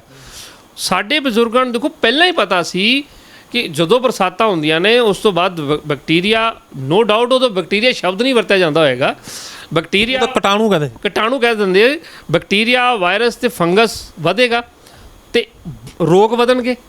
ਹੁਣ ਹੁੰਦਾ ਕੀ ਸੀ ਕਿ ਸਾਉਣ ਤੋਂ ਸਾਵਣ ਤੋਂ ਬਾਅਦ ਜਦੋਂ ਬਰਸਾਤਾਂ ਚਲੇ ਜਾਂਦੀਆਂ ਸੀ, ਲਿਪਾਈ ਤੇ ਫਿਰ ਲਾਈਮ, ਚੂਨੇ ਦੀ ਕੋਟਿੰਗ ਕੀਤੀ ਜਾਂਦੀ ਸੀ। ਠੀਕ ਹੈ। ਹੁਣ ਕਿਉਂਕਿ ਉਦੋਂ ਮੈਨੂਅਲੀ ਵਰਕ ਜ਼ਿਆਦਾ ਸੀ, ਸਾਉਣ ਦਾ ਮਹੀਨਾ ਆਇਆ, ਉਸ ਤੋਂ ਬਾਅਦ ਬਰਸਾਤੀ ਪਾਣੀ ਸੁੱਕਿਆ, ਫਿਰ ਜਾ ਕੇ ਲਿਪਾਈ ਕਰਦੇ ਕਰਦੇ, ਕੋਟਿੰਗ ਕਰਦੇ ਕਰਦੇ ਦੀਵਾਲੀ ਆ ਜਾਂਦੀ ਸੀ। ਤਾਂ ਜਦੋਂ ਉਹ ਲਾਈਮ ਦੀ ਕੋਟਿੰਗ ਦਿੰਦੇ ਸੀ ਤਾਂ ਲਾਈਮ ਦਾ pH 12 ਹੋਣ ਕਰਕੇ ਉਸ ਘਰ ਦੇ ਵਿੱਚ ਬਿਮਾਰੀ ਨਹੀਂ ਆਉਂਦੀ ਸੀ, ਨਾ ਬੈਕਟੀਰੀਆ ਦੀ, ਨਾ ਵਾਇਰਸ ਨਾਲ ਰਿਲੇਟਡ, ਨਾ ਫੰਗਸ ਨਾਲ ਰਿਲੇਟਡ, ਕਿਉਂਕਿ ਜਿੱਥੇ ਵੀ ਲਾਈਮ ਲੱਗਦਾ ਜਾਏਗਾ ਉੱਥੇ pH ਹਾਈ ਹੋ ਜਾਂਦਾ, ਐਲਕਲਾਈਨ এনवायरमेंट ਬਣਦਾ ਜਾਏਗਾ। ਇਸੇ ਕਰਕੇ ਜਿਹੜੇ ਜਿੰਨੇ ਵੀ ਕਿਲੇ ਬਣੇ ਹੁੰਦੇ ਸੀ ਉਹ ਚੂਨੇ ਦੀ ਇੱਟਾਂ ਦੇ ਵਿੱਚ ਚੂਨੇ ਨਾਲ ਜਿਹੜੀ ਚਿਣਾਈ ਹੁੰਦੀ ਸੀ, ਤੇ ਤਾਂ ਕਿ ਉਹ ਜਿਹੜਾ ਉਹਦਾ ਰਾਜੇ ਮਹਾਰਾਜਿਆਂ ਦੀ ਜਿਹੜੀ ਸਿਹਤ ਉਹ ਸੁਰੱਖਿਅਤ ਰਹੇ। ਬਿਲਕੁਲ ਬਿਲਕੁਲ ਇਸੇ ਤਰ੍ਹਾਂ, ਇਸੇ ਤਰੀਕੇ। ਸੋ ਇਹ ਮੈਂ ਤੁਹਾਨੂੰ ਤਾਂ ਹੀ ਕਹਿਣਾ ਕਿ ਅਸੀਂ ਕੋਈ ਨਵੀਂ ਖੋਜ ਨਹੀਂ ਕਰਕੇ ਲੈ ਕੇ ਆਏ, ਅਸੀਂ ਤਾਂ ਉਹ ਚੀਜ਼ ਜਿਹਦੇ ਉੱਤੇ ਬੜੀਆਂ ਲੇਅਰਾਂ ਪਾ ਦਿੱਤੀਆਂ ਗਈਆਂ ਸੀ, ਜਿਹਨੂੰ ਦਬਾ ਦਿੱਤਾ ਗਿਆ ਸੀ, ਥੋੜ੍ਹੀ ਜਿਹੀ ਮਿਹਨਤ ਕਰਕੇ ਉਹਨੂੰ ਬਾਹਰ ਲਿਆ ਕੇ ਪੇਸ਼ ਕਰਨ ਦੀ ਕੋਸ਼ਿਸ਼ ਕੀਤੀ ਹੈ, ਜਿੰਨੀ ਕਿ ਸਾਨੂੰ ਸਮਝ ਹੈਗੀ ਹੈ। ਸੋ ਘਰ ਜਿੰਨਾ ਟਾਈਮ ਅਸੀਂ ਇੱਕ ਬਰੀਦੇਬਲ ਕੰਧਾਂ ਵਾਲਾ ਘਰ ਨਹੀਂ ਬਣਾਵਾਂਗੇ, ਉਹਨਾਂ ਟਾਈਮ ਅਸੀਂ 100 ਸਾਲ ਦੀ ਉਮਰ ਨਹੀਂ ਭੋਗ ਸਕਦੇ। ਕਿਉਂਕਿ ਅਸੀਂ ਜਿੰਨੀ ਵੀ ਰਿਸਰਚ ਕਰ ਰਹੇ ਹਾਂ, R&D ਕਰ ਰਹੇ ਹਾਂ, ਕਿਉਂਕਿ ਅਸੀਂ ਸਭ ਨੂੰ ਓਪਨਲੀ ਬੋਲਿਆ ਕਿ ਆਪਣੀ ਸੰਸਥਾ ਦਾ ਮਿਸ਼ਨ ਹੈ ਕਿ ਤੁਹਾਨੂੰ ਤੁਹਾਡੇ ਪਰਿਵਾਰ ਦਾ ਡਾਕਟਰ ਬਣਾਉਣਾ, ਤੁਹਾਡੀ ਤੇ ਤੁਹਾਡੇ ਬੱਚਿਆਂ ਦੀ ਉਮਰ 100 ਸਾਲ ਜਾਵੇ, ਇਹ ਅਸੀਂ ਤੁਹਾਡੇ ਅੰਦਰ ਉਦਮ ਪੈਦਾ ਕਰਨਾ ਹੈ। ਔਰ ਤੀਸਰਾ ਹੈਗਾ ਕਿ ਪਹਿਲਾ ਸੁੱਖ ਨਿਰੋਗੀ ਕਾਇਆ, ਦੂਜਾ ਸੁੱਖ ਹੈ ਘਰ ਵਿੱਚ ਮਾਇਆ। ਹੁਣ ਜਿਹੜੀ ਗੱਲ 100 ਸਾਲ ਦੀ ਉਮਰ ਵਾਲੀ ਹੈ, ਇਹ ਜਦੋਂ ਸੁਣਦਾ ਹੈ ਕੋਈ ਬੰਦਾ, ਚਾਹੇ ਕੈਮਰੇ 'ਤੇ ਸੁਣੇ ਚਾਹੇ ਸਾਡੇ ਸੈਮੀਨਾਰ 'ਚ ਸੁਣੇ, ਇੱਕ ਵਾਰੀ ਤਾਂ ਉਹਨੂੰ ਇਹ ਪੰਪ 'ਤੇ ਹਵਾ ਲੱਗਦੀ ਹੈ। ਜਿਵੇਂ ਕੋਈ ਪੋਲੀਟੀਕਲ ਲੀਡਰ ਵੱਡਾ ਵਾਅਦਾ ਨਹੀਂ ਕਰ ਰਿਹਾ ਹੁੰਦਾ, ਉਹਨੂੰ ਇਸ ਤਰ੍ਹਾਂ ਦੀ ਗੱਲ ਲੱਗਦੀ ਹੈ, ਲੈ ਵੀ 100 ਸਾਲ ਦੀ ਉਮਰਾਂ ਮੁੱਠੀ 'ਚ ਬਣੀਆਂ ਹੋਈਆਂ। ਠੀਕ ਹੈ। ਤਾਂ ਅਸੀਂ ਉਸ ਚੀਜ਼ ਨੂੰ ਪੋਸੀਬਲ ਕਰਨ 'ਤੇ ਕੰਮ ਕਰ ਰਹੇ ਹਾਂ ਵੀ ਜੇ ਤੁਸੀਂ ਤੁਹਾਡਾ ਜੀਵਨ 100 ਸਾਲ ਵਾਲਾ ਬਣੇਗਾ ਕਿਵੇਂ। ਉਹ ਇਕੱਲੇ ਆਰਗੈਨਿਕ ਖੀਰੇ ਖਾ ਕੇ, ਆਰਗੈਨਿਕ ਟਮਾਟਰ ਖਾ ਕੇ, ਆਰਗੈਨਿਕ ਅਨਾਜ ਖਾ ਕੇ, ਮਿਲਟਸ ਖਾ ਕੇ 100 ਸਾਲ ਨਹੀਂ ਜਾ ਸਕਦੇ ਤੁਸੀਂ। ਕਿਉਂ? ਉਹ ਤਾਂ 2 ਕਿਲੋ ਹੈ, ਉਹ ਤਾਂ ਦਿਨ ਦੇ ਵਿੱਚ 2 ਕਿਲੋ ਦੀ ਕੰਜ਼ੰਪਸ਼ਨ ਹੈ ਤੁਹਾਡੀ, ਅਤੇ 11,000 ਲੀਟਰ ਤੁਸੀਂ ਹਵਾ ਲੈਣੀ ਹੈ। ਸੋ ਇੰਪੋਰਟੈਂਟ ਕਿਹੜੀ ਹੋਗੀ? ਸਾਇੰਸ ਕਹਿੰਦੀ ਹੈ ਕਿ ਭੋਜਨ 20 ਦਿਨ ਨਹੀਂ ਖਾਓਗੇ ਤਾਂ ਨਹੀਂ ਮਰਦਾ ਬੰਦਾ, ਲੇਕਿਨ ਸਾਇੰਸ ਇਹ ਵੀ ਕਹਿੰਦੀ ਹੈਗੀ ਆ ਕਿ ਹਵਾ ਬਿਨਾਂ ਸਾਡਾ 1 ਮਿੰਟ ਵੀ ਸਰੀਰ ਜਿੰਦਾ ਨਹੀਂ ਰਹਿ ਸਕਦਾ। ਇਹਦੇ ਦੋਨਾਂ ਤੋਂ ਜ਼ਿਆਦਾ ਅਨਮੋਲ ਕਿਹੜੀ ਚੀਜ਼ ਹੋਗੀ? ਹਵਾ। ਠੀਕ ਹੈ। ਅਤੇ 11,000 ਲੀਟਰ ਹਵਾ ਅਸੀਂ ਸਾਡੀ ਬਾਡੀ ਵਿੱਚ ਸਰਕੂਲੇਟ ਹੁੰਦੀ ਹੈ, ਅਸੀਂ ਉਹਨੂੰ ਖਾਂਦੇ ਹਾਂ, ਤਾਂ ਉਹਨੂੰ ਜਿੰਦਾ ਰੱਖਣ ਲਈ, ਆਕਸੀਜਨ ਦੀ ਡੈਂਸਿਟੀ ਵਧਾਉਣ ਲਈ, ਕਾਰਬਨ ਐਮਿਸ਼ਨ ਨੂੰ ਰੋਕਣ ਲਈ ਇਹ ਸਟੈਪ ਨੇ। ਨੋ ਡਾਊਟ ਇਹ ਸਟੈਪ ਵੱਡੀ ਆਰਗੇਨਾਈਜੇਸ਼ਨ ਨੂੰ, ਸਰਕਾਰਾਂ ਦੇ ਹੋਣੇ ਚਾਹੀਦੇ ਸੀ। ਹੋਪਲੀ ਅਗਰ ਇਹ ਸਾਡੇ ਸਟੈਪ ਚੰਗੇ ਲੱਗਣਗੇ, ਡੈਫੀਨੇਟਲੀ ਅਸੀਂ ਸਰਕਾਰਾਂ ਤੱਕ ਵੀ ਪਹੁੰਚ ਕਰਾਂਗੇ। ਕਿਉਂ ਨਾ ਇਹਨੂੰ ਪਿੰਡਾਂ ਦੇ ਵਿੱਚ, ਹਾਂ ਅਸੀਂ ਫ੍ਰੀ ਟ੍ਰੇਨਿੰਗ ਦੇਣ ਲਈ ਤਿਆਰ ਹੈਗੇ ਹਾਂ। ਜੇ ਕੋਈ ਕਿਸਾਨ ਦੇਸੀ ਗਾਂ ਰੱਖਦਾ, ਅਸੀਂ ਟ੍ਰੇਨਿੰਗ ਦੇਣ ਲਈ ਤਿਆਰ ਹੈਗੇ ਹਾਂ। ਭਾਈ ਸਾਹਿਬ ਇੱਟ ਬਣਾ, ਆਪਦਾ ਘਰ ਆਪ ਬਣਾ। ਹੁਣ ਜੇ ਇਸੇ ਫਾਰਮੂਲੇ ਦੇ ਉੱਤੇ ਮੈਂ ਆ ਜਾਵਾਂ, ਇੱਟ ਬਣਾਉਣ ਦਾ ਮਟੀਰੀਅਲ ਵੀ ਕਿਸਾਨ ਕੋਲ, ਕਿਉਂ? ਦੇਸੀ ਗਾਂ ਦਾ ਗੋਬਰ ਉਹਦੇ ਕੋਲ, ਚੂਨਾ, ਠੀਕ ਹੈ, ਵਿੱਚ ਐਡ ਹੋਣਾ ਔਰ ਮਿੱਟੀ ਐਡ ਹੋਣੀ ਹੈ। ਠੀਕ ਹੈ। ਇਹਦੇ ਲਈ ਬਹੁਤ ਭਰਮਾਰ ਦੇ ਵਿੱਚ ਜਾਂ ਬਹੁਤ ਜ਼ਿਆਦਾ ਲੋਨ ਲੈਣ ਦੀ ਤਾਂ ਜ਼ਰੂਰਤ ਹੀ ਨਹੀਂ ਪੈਂਦੀ। ਜਦੋਂ ਤੁਸੀਂ ਇਹਦੀ ਘਰ, ਈਵਨ ਅਸੀਂ ਇੱਕ ਮਾਡਲ ਤਿਆਰ ਕਰ ਰਹੇ ਤਾਂ ਜੋ ਅਗਲੀ ਵੀਡੀਓ ਜਦੋਂ ਆਪਾਂ ਕਰਾਂਗੇ ਇਹਦੇ ਉੱਤੇ, ਤਾਂ ਉਸ ਬਣੇ ਹੋਏ ਮਾਡਲ 'ਚ ਕਰਾਂਗੇ। ਠੀਕ ਹੈ। ਉਹਦੇ ਵਿੱਚ ਅਸੀਂ ਬੇਸਮੈਂਟ ਵੀ ਬਣਾ ਰਹੇ ਹਾਂ, ਗਰਾਊਂਡ ਫਲੋਰ ਵੀ ਬਣਾ ਰਹੇ ਹਾਂ ਔਰ ਫਸਟ ਫਲੋਰ ਵੀ ਬਣਾ ਰਹੇ ਹਾਂ, ਤਾਂ ਜੋ ਜਿਹੜੀ ਤੁਸੀਂ ਹੌਲੀ ਇੱਟ ਵਾਲੀ ਗੱਲ ਕੀਤੀ ਹੈ, ਇਹ ਪ੍ਰੈਸ਼ਰ ਕਿੰਨਾ ਝੱਲ ਸਕਦੀ ਹੈ, ਇਹ ਆਪਾਂ ਲਾਈਵ ਕੈਮਰੇ 'ਤੇ ਦਿਖਾਵਾਂਗੇ ਕਿ ਇਹਦੇ 'ਚ ਦਮ ਕਿੰਨਾ ਹੈਗਾ। ਕਿ ਭੁਚਾਲ ਭਚੂਲ ਇਹ ਉਹ ਸਾਰਾ ਸਹਿ ਲੇਗੀ। ਹਾਂ, ਹੁਣ ਭੁਚਾਲ ਦੀ ਬਹੁਤ ਅੱਛੀ ਗੱਲ ਤੁਸੀਂ ਛੇੜੀ ਹੈਗੀ ਆ। ਸਾਡੇ ਮਾਈਂਡ ਦੇ ਵਿੱਚ ਇਹ ਹੈਗਾ ਕਿ ਜੇ ਮੈਂ ਕੰਕਰੀਟ ਦਾ ਘਰ ਬਣਾ ਲੂੰਗਾ ਤੇ ਭੁਚਾਲ ਤੋਂ ਸਾਨੂੰ ਬਚਾਏਗਾ, ਠੀਕ ਹੈ। ਲੇਕਿਨ ਮੈਂ ਤੁਹਾਨੂੰ ਇਹ ਦੱਸ ਦਿਆਂ, ਜਿੰਨੀ ਜਗ੍ਹਾ ਤੇ ਵੀ ਭੁਚਾਲ ਆਉਂਦੇ ਨੇ ਉੱਥੇ ਕੰਕਰੀਟ ਤੇ ਘਰ ਹੀ ਪਹਿਲਾਂ ਢਹਿੰਦੇ ਨੇ। ਅਗਰ ਉੱਥੇ ਕਿਤੇ ਤੁਹਾਨੂੰ ਕੱਚਾ ਘਰ ਮਿਲ ਜਾਵੇ, ਉਹਦੀ ਤੁਸੀਂ ਕਦੀ ਉਹਨੂੰ ਢਾਇਆ ਹੋਇਆ ਮਿੱਟੀ ਹੋਇਆ ਈਵਨ ਛੱਤ ਵੀ ਡਿੱਗੀ ਤੁਹਾਨੂੰ ਨਹੀਂ ਮਿਲੇਗੀ। ਭੂਟਾਨ ਦੇ ਵਿੱਚ ਅਗਰ ਉੱਥੇ ਅੱਜ ਵੀ ਬਹੁਤ ਜਗ੍ਹਾ ਕੱਚੇ ਮਕਾਨ ਹੈਗੇ ਨੇ, ਉੱਥੇ ਜਦੋਂ ਭੂਚਾਲ ਆਉਂਦਾ ਹੈ ਤਾਂ ਹਮੇਸ਼ਾ ਨੁਕਸਾਨ ਸਭ ਤੋਂ ਜ਼ਿਆਦਾ ਪੱਕੇ ਮਕਾਨਾਂ ਦਾ ਹੁੰਦਾ ਹੈ। ਹੁਣ ਇਹਦੇ ਵਿੱਚ ਇੱਕ ਸਾਇੰਸ ਹੈ, ਇੱਕ ਚੀਜ਼ ਜਿਹ 'ਚ ਸਟਿਫਨੈਸ ਹੈ। ਹੁਣ ਜਿਹੜੀ ਕੰਕਰੀਟ ਦੀ ਵਾਲ ਹੈ ਇਹ ਪੂਰੀ ਸਟਿਫ ਹੁੰਦੀ ਹੈ, ਇਹਦੇ 'ਚ ਰੱਤੀ ਪਰ ਵੀ ਫਲੈਕਸੀਬਿਲਿਟੀ ਨਹੀਂ ਹੈ। ਜਦੋਂ ਵੀ ਇਹ 'ਤੇ ਦਬਾਅ ਆਇਆ ਤੇ ਇਹਨੇ ਕਰੈਕ ਹੋ ਕੇ ਡਿੱਗਣਾ ਹੈ, ਕਿਉਂਕਿ ਇਹਦੇ 'ਚ ਫਲੈਕਸੀਬਿਲਿਟੀ ਨਾ ਹੋਣ ਕਰਕੇ। ਉਹਦੇ ਦੂਸਰੇ ਪਾਸੇ ਜਿਹੜਾ ਕੱਚੀ ਕੰਧ ਹੁੰਦੀ, ਜਿਹੜੀ ਬਰੀਦੇਬਲ ਕੰਧ ਹੈ, ਹੁਣ ਬਰੀਦੇਬਲ ਦੀ ਤੁਹਾਡੀ ਇੱਕ ਮਜ਼ਬੂਤੀ ਦਾ ਰੋਲ ਕਿਵੇਂ ਨਿਭਾਉਂਦੀ ਕੰਧ, ਉਹ ਹੈਗੀ ਕਿ ਉਹਦੇ 'ਚ ਫਲੈਕਸੀਬਿਲਿਟੀ ਹੈ। ਜਦੋਂ ਵੀ ਭੂਚਾਲ ਦਾ ਦਬਾਅ ਆਏਗਾ ਤਾਂ ਉਹ ਵਾਪਸ ਬਹੁਤ ਜਲਦੀ ਨਹੀਂ ਡਿੱਗਦੀ ਹੈਗੀ, ਉਹ 'ਚ ਫਲੈਕਸੀਬਿਲਿਟੀ ਹੈ, ਉਹ ਇਸ ਤਰ੍ਹਾਂ ਕਰ ਸਕਦੀ ਹੈ, ਇਹਨੂੰ ਚੱਲ ਸਕਦੀ ਹੈ। ਲੇਕਿਨ ਕੰਕਰੀਟ ਦੀ ਜਿਹੜੀ ਵਾਲ ਹੈ ਉਹ ਆਹ ਵਾਲੀ ਫਲੈਕਸੀਬਿਲਿਟੀ ਨਹੀਂ ਚੱਲਦੀ। ਉਹ ਜਦੋਂ ਆਪਣੇ ਮੋਲੀਕੂਲਸ ਉਹਦੇ ਟੁੱਟੇ, ਉਹ ਉਸ ਤੋਂ ਬਾਅਦ ਉਹਨੇ ਸਿੱਧਾ ਧਰਤੀ 'ਤੇ ਡਿੱਗਣਾ। ਲੇਕਿਨ ਇਹਦੇ ਜਦੋਂ ਮੋਲੀਕੂਲਸ ਟੁੱਟਦੇ ਨੇ ਤਾਂ ਇਹਦੇ 'ਚ ਹਵਾ ਪਹਿਲਾਂ ਹੀ ਹੁੰਦੀ ਹੈ, ਇਹ ਵਾਪਸ ਫਿਰ ਆਪਣੀ ਜਗ੍ਹਾ 'ਤੇ ਚੱਲ ਜਾ ਸਕਦੀ ਹੈ। ਇਸੇ ਕਰਕੇ ਕੱਚੇ ਮਕਾਨ ਦੇ ਵਿੱਚ ਭੂਚਾਲ ਆਉਂਦਾ ਹੈ ਤਾਂ ਨੁਕਸਾਨ ਨਹੀਂ ਹੁੰਦਾ, ਪੱਕੇ ਮਕਾਨ ਦੇ ਵਿੱਚ ਭੂਚਾਲ ਆਉਂਦਾ ਨੁਕਸਾਨ। ਦੂਸਰੀ ਗੱਲ, ਕੱਚਾ ਪੱਕਾ ਆਪਾਂ ਕਹਿ ਤਾਂ ਦਿੰਦੇ ਹੈਗੇ ਆ, ਲੇਕਿਨ ਅਸੀਂ ਇਹਦੀ ਜਿੰਨੀ ਵੀ ਬਣਤਰ ਬਣਾਈ ਹੈ ਉਹ ਤੁਹਾਨੂੰ ਦੱਸਣ 'ਤੇ ਪਤਾ ਲੱਗੇਗਾ ਵੀ ਇਹਦਾ ਮਟੀਰੀਅਲ, ਮਤਲਬ ਇਹਨੂੰ ਕੱਚੇ ਮਟੀਰੀਅਲ ਕਹਿ ਲਓ ਜਾਂ ਕੱਚਾ ਮਕਾਨ ਦੀ ਤਰ੍ਹਾਂ ਬਣਿਆ ਹੈਗਾ, ਲੇਕਿਨ ਇਹਦੀ ਜਿਹੜੀ ਦਿੱਖ ਹੈ ਉਹ ਤੁਹਾਨੂੰ ਅੱਜ ਦੇ ਕੰਕਰੀਟ ਹਾਊਸ ਦੀ ਤਰ੍ਹਾਂ ਹੀ ਤੁਸੀਂ ਮਾਡਲ ਤਿਆਰ ਕਰ ਸਕਦੇ ਹੋ, ਉਸ ਤਰ੍ਹਾਂ ਦਾ ਹੀ ਤੁਸੀਂ ਡਿਜ਼ਾਈਨ ਬਣਾ ਸਕਦੇ ਹੋ। ਉਹਨਾਂ ਚੀਜ਼ਾਂ ਸਾਰਿਆਂ ਦਾ ਅਸੀਂ ਖਿਆਲ ਰੱਖਿਆ ਗਿਆ ਹੈਗਾ ਇਹਦੇ ਵਿੱਚ। ਅਸਮਾਨੀ ਬਿਜਲੀ ਤੋਂ ਵੀ ਬਚਦਾ ਹੈ, ਉਹ ਤਾਂ ਨੈਚੁਰਲੀ ਗੱਲ ਹੈ। ਅਸਮਾਨੀ ਬਿਜਲੀ ਨੂੰ ਇਹ ਬਹੁਤ ਜਲਦੀ ਅਬਜ਼ੌਰਬ ਕਰਦੀਆਂ ਨੇ। ਅਸਮਾਨੀ ਬਿਜਲੀ ਦਾ ਜਿਹੜਾ ਇਫੈਕਟ ਹੈਗਾ ਉਹ ਕੰਕਰੀਟ ਹਾਊਸ 'ਤੇ ਜ਼ਿਆਦਾ ਹੈਗਾ, ਠੀਕ ਹੈ। ਕਿਉਂਕਿ ਕੰਕਰੀਟ ਹਾਊਸ ਜਦੋਂ ਅਸੀਂ ਬਣਾਉਂਦੇ ਹਾਂ ਨਾ, ਅਸੀਂ ਧਰਤੀ ਦੇ ਸੈਂਟਰ 'ਚ ਇੱਕ ਲੇਅਰ ਬਣਾ ਦਿੰਦੇ ਹਾਂ, ਠੀਕ ਹੈ। ਜਿਵੇਂ ਫਾਦਰ ਸਾਹਿਬ ਨੇ ਗੱਲ ਕਹੀ ਸੀ ਕਿ ਅਗਰ ਸਾਰੇ ਕੰਕਰੀਟ ਹਾਊਸ ਤੁਸੀਂ ਅੱਜ ਸੁੱਟ ਦਿਓ ਤਾਂ ਧਰਤੀ ਦੀ ਇੱਕ ਕੰਕਰੀਟ ਦੀ ਲੇਅਰ ਬਣ ਜਾਣੀ ਹੈ, ਅਤੇ ਜਿੱਥੇ ਲੇਅਰ ਬਣ ਗਈ ਉਹ ਜਗ੍ਹਾ ਮਾਰੂਥਲ 'ਚ ਹੋ ਗਈ। ਅੱਛਾ, ਇੱਕ ਚੀਜ਼ ਮੈਂ ਹੋਰ ਦੱਸ ਦਿਆਂ, ਇਹ ਇਕੱਲਾ ਸਾਡਾ ਦੇਸ਼ ਹੈ ਜਿੱਥੇ ਪੱਕੇ ਮਕਾਨ ਦੀ ਦੌੜ ਲੱਗੀ ਹੋਈ ਹੈ। ਆਈ ਥਿੰਕ NRI ਪਰਿਵਾਰ ਮੇਰੇ ਨਾਲ ਸਹਿਮਤ ਹੋਣਗੇ। ਮੈਨੂੰ ਨਹੀਂ ਲੱਗਦਾ ਹੈਗਾ ਕਿ ਅਮਰੀਕਾ, ਕੈਨੇਡਾ, ਨਿਊਜ਼ੀਲੈਂਡ ਔਰ ਯੂਰਪ ਦੇ ਵਿੱਚ ਇੰਨੀ ਜ਼ਿਆਦਾ ਪਰਸੈਂਟੇਜ ਕੰਕਰੀਟ ਹਾਊਸ ਬਣਦੇ ਹੋਣਗੇ। ਕੰਕਰੀਟ ਨੂੰ ਯੂਜ਼ ਕਰਦੇ ਨੇ ਸਿਰਫ ਥੱਲੇ ਸਲੈਬ ਬਣਾਉਣ ਵਾਸਤੇ, ਠੀਕ ਹੈ। ਉਸ ਤੋਂ ਬਾਅਦ ਹੁਣ ਘਰ ਦੀਆਂ ਕਿਸਮਾਂ ਜਿਹੜੀਆਂ ਫੋਰਨ 'ਚ ਬਣ ਰਹੀਆਂ ਨੇ, ਮੈਂ ਤੁਹਾਨੂੰ ਦੱਸ ਰਿਹਾ। ਜਿਸ ਮੱਡ ਹਾਊਸ, ਇੱਕ ਤਾਂ ਪਿਓਰ ਮੱਡ ਹਾਊਸ ਜਿਹਦੇ ਵਿੱਚ ਕੋਈ ਗੋਬਰ ਨਹੀਂ ਯੂਜ਼ ਕਰਦੇ ਹੋ, ਕੱਲਾ ਮੱਡ ਹਾਊਸ, ਇਹ ਨਿਊਜ਼ੀਲੈਂਡ 'ਚ ਵੀ ਬਣ ਰਿਹਾ, ਆਸਟ੍ਰੇਲੀਆ 'ਚ ਵੀ ਬਣ ਰਿਹਾ, ਕੈਨੇਡਾ 'ਚ ਵੀ ਬਣ ਰਿਹਾ, ਅਮਰੀਕਾ 'ਚ ਵੀ ਬਣ ਰਿਹਾ। ਦੂਸਰਾ ਆ ਗਿਆ ਸਟ੍ਰॉ ਬੇਲੇ। ਸਟ੍ਰॉ ਬੇਲੇ ਦਾ ਮਤਲਬ ਆ ਗਿਆ ਪਰਾਲੀ। ਜਿਹੜੀ ਪਰਾਲੀ ਦਾ ਇਸ਼ੂ ਅੱਜ ਬਹੁਤ ਵੱਡਾ ਹੈ, ਉਸ ਪਰਾਲੀ ਦਾ ਬਹੁਤ ਹੀ ਸਟਰੋਂਗ ਅਤੇ ਥਰਮਲ ਇੰਸੂਲੇਸ਼ਨ, ਜਿਹੜਾ ਕਿ ਹੀਟ ਪ੍ਰੂਫ ਰਹੇਗਾ, ਬਹੁਤ ਹੀ ਸਟਰੋਂਗ ਘਰ ਬਣਦਾ ਉਸ ਪਰਾਲੀ ਦਾ। ਉਹਦੇ ਵਿੱਚ ਪਰਾਲੀ ਅਤੇ ਮੱਡ ਦਾ ਲੇਪ ਦਾ ਪਲਸਤਰ ਚੜ੍ਹਦਾ ਹੈਗਾ, ਉਹਦਾ ਵੀ ਅਸੀਂ ਇਨ ਫਿਊਚਰ ਮਾਡਲ ਬਣਾ ਕੇ ਦੇਵਾਂਗੇ।